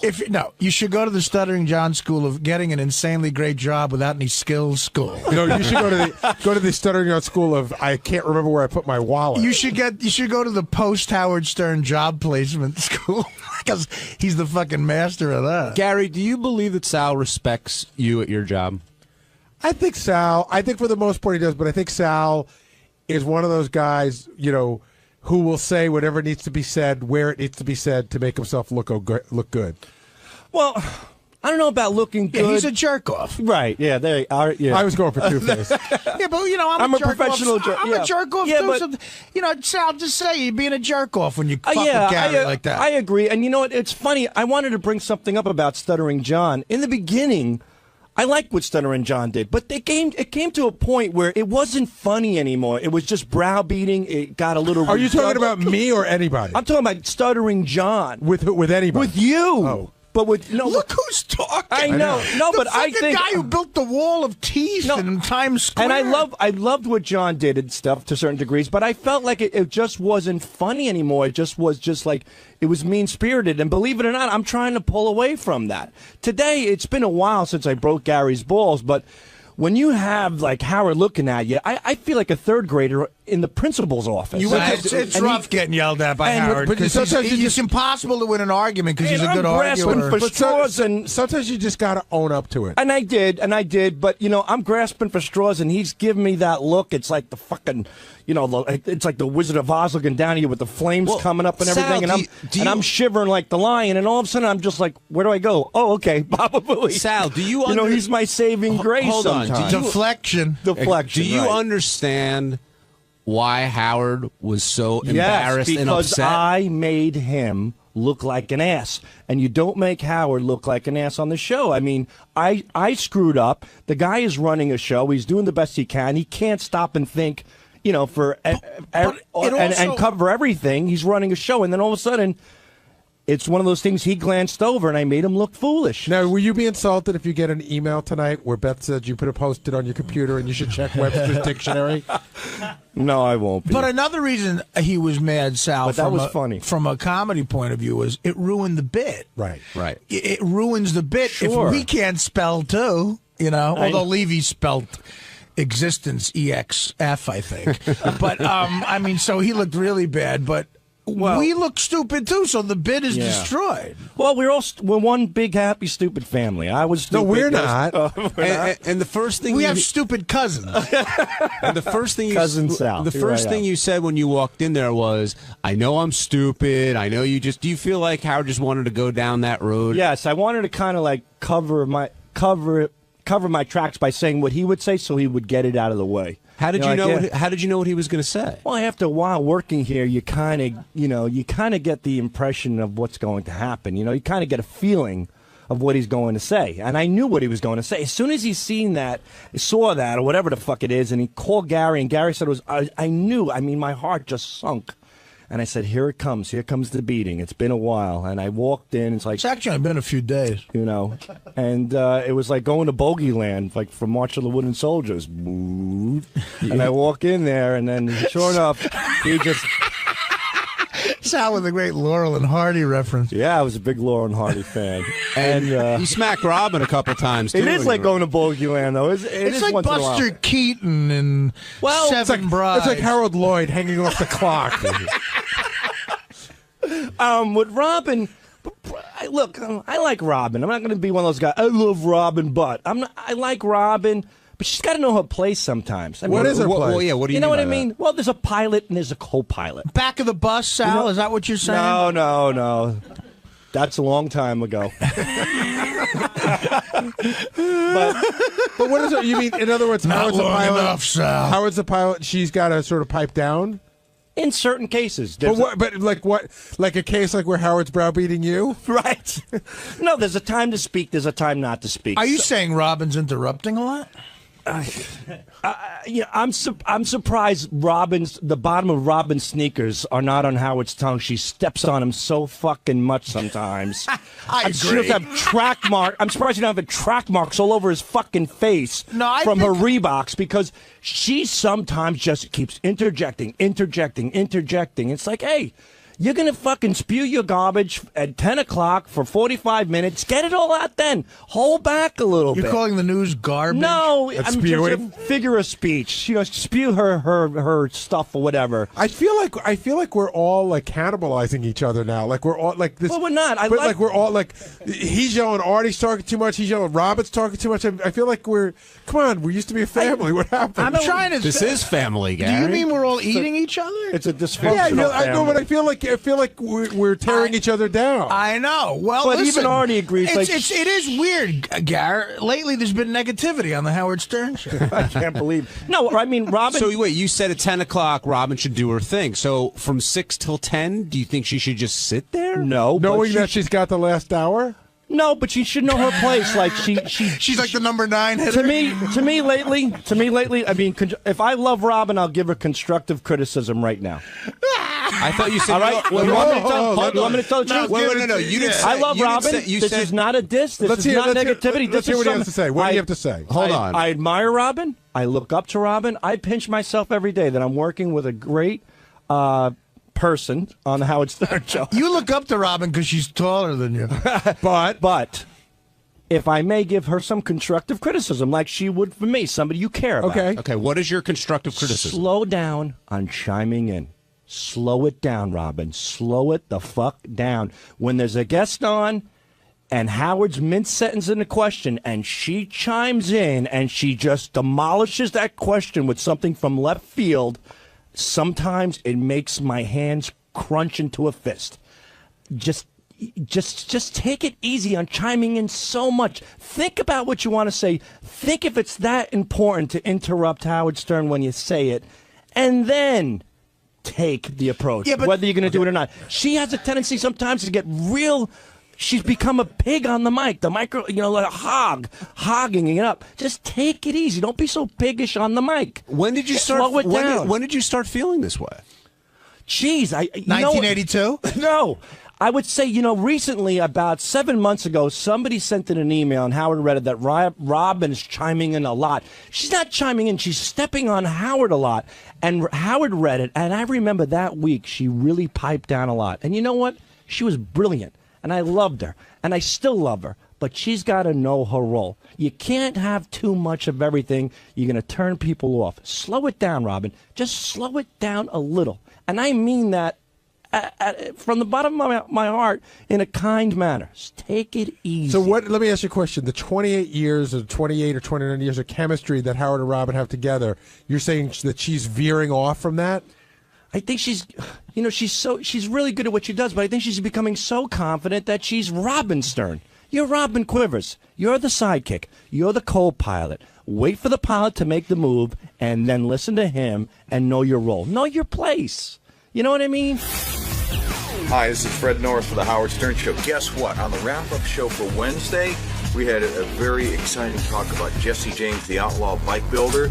We spoke about what a great guy he was. We spoke about how he was willing to build Howard a custom-made chopper, which could run up to $100,000 in cost. We talked about, this is almost as long as the wrap-up show. Why don't you just watch it instead?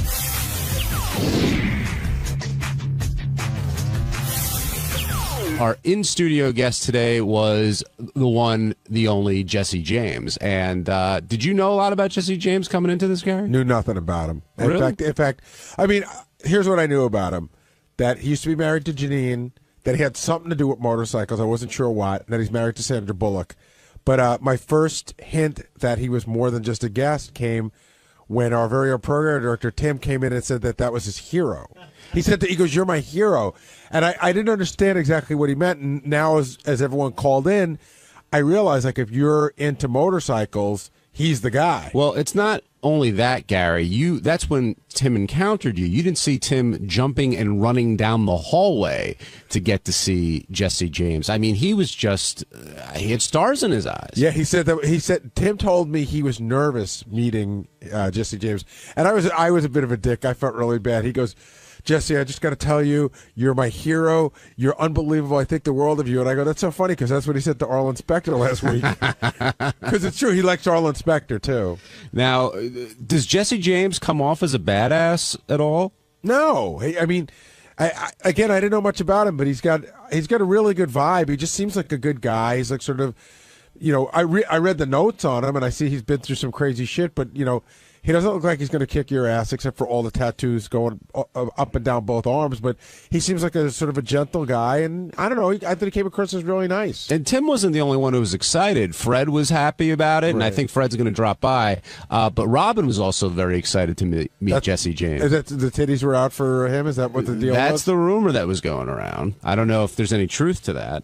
The truth is the titties were out. Whether for him or not, I don't know. Right, that may not have been the reason. But had you seen him at all on Celebrity Apprentice? No, in fact, I only heard a couple of clips. I heard one clip that JD had pulled for when Dennis Rodman was here, where Dennis Rodman went off on him. So, in fact, I thought I knew what he looked like, and I was completely wrong. I don't know why. I thought he was Ricky Rackman.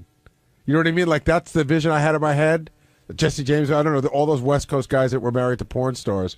So I probably couldn't even pick him out of a lineup before today. But again, really nice guy. I mean, he's a lot different on Celebrity Apprentice based on the way they put it together. And you got to hear, he spoke more here than he did in the entire season. And I thought he was pretty charming. Did you like him on the show today, Benji? Yeah, I think he was very likable. It was funny. I like how pissed he got at Ralph, though. It was like he's such a nice, friendly guy, but Ralph really got him. He looked like he was ready to start punching someone. Well, one, that's Ralph's expertise, as we all know, and two, you don't want to mess with this guy, and he talked about that a little bit. He doesn't want to put that out there because he's challenged a lot, because he's known to be a pretty tough customer. Takes one swing at me, I'll have all that miscongeniality money. And miscongeniality too. Exactly. Don't forget that. Now, before we get to Sandra, we got to talk about Janine. He didn't really talk a lot about their marriage, but you could tell it was a rough ride. Yeah, he kept calling it his nuclear disaster, which is, you never want to have your relationship referred to that way. And I thought that the line really hit it on the head. Howard goes, "It must have been great. You're married to this porn star." And he goes, "Dude, everything isn't the way it looks when you see it, and that spoke volumes about it. Yeah, if you missed it, well, actually, I'm sorry. I don't know if you have the line. Yeah, I think I have the line you're talking about. Here's, I think this sums it up pretty much. Hit it, Ted. Was it weird for you being married to a porn star for a while? Like, I mean, is it that like guys think that they can have their way with your wife, and I think it. You know, she'd been retired for like 5 years. Right. And so it wasn't really like on the tip of your tongue, you know, it wasn't like, oh, she's a current huge star, you know, it was like over in the past and she was changing. But then, you know, I think it's harder for her to be in that kind of spotlight, you know. Would you recommend that a guy marry a porn star, or do you think that they have too many problems, that it's just too much of a thing to overcome? Just buy the DVD. Just buy the DVD. Yeah, don't even go there. Just buy the DVD. Yeah. Okay. It's better to beat off. That was a line. Yeah, that pretty much sums that up. And were you surprised when you learned that he was married, not today, but in the past, when he was married to Sandra Bullock? That kind of came out of nowhere, and that relationship seems to have stuck for a little while. You mean surprised that they ever got? I mean, at the beginning, again, you know, I'm as guilty as anybody. You know, you don't know anything about people, and you just see them in the tabloids, and you see this guy that used to be married to Janine, who's some biker dude. You see him and Sandra Bullock together, and you go, oh, you know, it must be Sandra Bullock's, like, you know, sort of fling, her wild fling. You know, certainly they can't really like each other, but I don't know anything about him, and it turns out that they really love each other. Yeah, even he said she figured he'd be a bigot, he'd be this and that, and they ended up doing pretty well together. And Howard found out a lot about how they carve up their finances as well. I think Howard probably got more out of him than he's probably done in any interview. And he even said at one point, he goes, when Howard asked about the sex, he goes, dude, I'm going to stop. I've already said enough. Now, he also gave advice about how you have to listen to girlfriends and your wife, and, you know, he's talked about going gardening, and that's the greatest idea I've ever heard. Right, but he said it in such a sarcastic way, as if, you know, you have to be, you know, really not sincere and go, honey, gardening's great. And he, let's go to. They don't have kids together though, right? He's got his own kid with Janine, but him and Sandra don't have kids together. I don't think so. Yeah, so that, you know, it's easy to pretend to want to go gardening. That's true. Paul in Philly, you're on the wrap-up show. Hey, how you doing, guys? Good, Paul. How are you? Great. Listen, I just wanted to tell you, I thought Jesse was really good today. You know, you could tell it's like two different guys. I watched a little bit of that Apprentice, and it's like very uncomfortable there. And in the studio, he just seemed like he was at home, you know, with you guys. Yeah, he said, I got to tell you, he told me in the green room, and he said it when he first walked in, too. He said he was extremely nervous about coming on.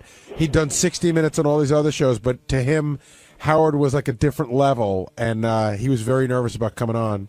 Yeah, it just seemed like, you know, he really hit it off with you guys. He was really happy to be there, you know? Yeah, good guy. Good guy. Do you think people can appreciate a guy like Jesse James because of what he does? I think initially you hear, oh, he makes bikes, and, you know, he's a so he just makes bikes. You know what I mean? Like, you know, again, I don't know much about motorcycles, and this much, what I'm about to say, I learned from Fred. Fred will talk in a minute because he just showed up. But I didn't realize that to me, a motorcycle is a motorcycle, and that there are guys who make motorcycles that's like a piece of art if you're into motorcycles. It really is. I mean, it's one of the few things that you can buy. I mean, when he was talking, he said the most expensive motorcycle that he made was $300,000. When you think about a handcrafted, personalized motor vehicle for you, that's a bargain. I mean, if you can afford $300,000.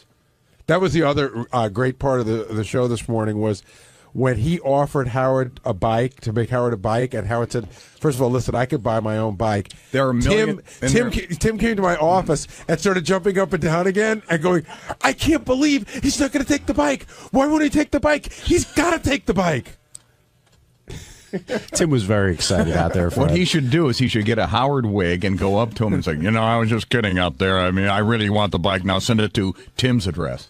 Now, Fred, you're an expert in this field. I don't know about an expert, but you're knowledgeable there. Knowledgeable. How good is Jesse James at what he does? He's definitely one of the top 5 bike builders that there are around. I mean, somebody brought up Indy and Larry today, rest in peace. He was one of the greats, too. And, you know, there are guys that are like that.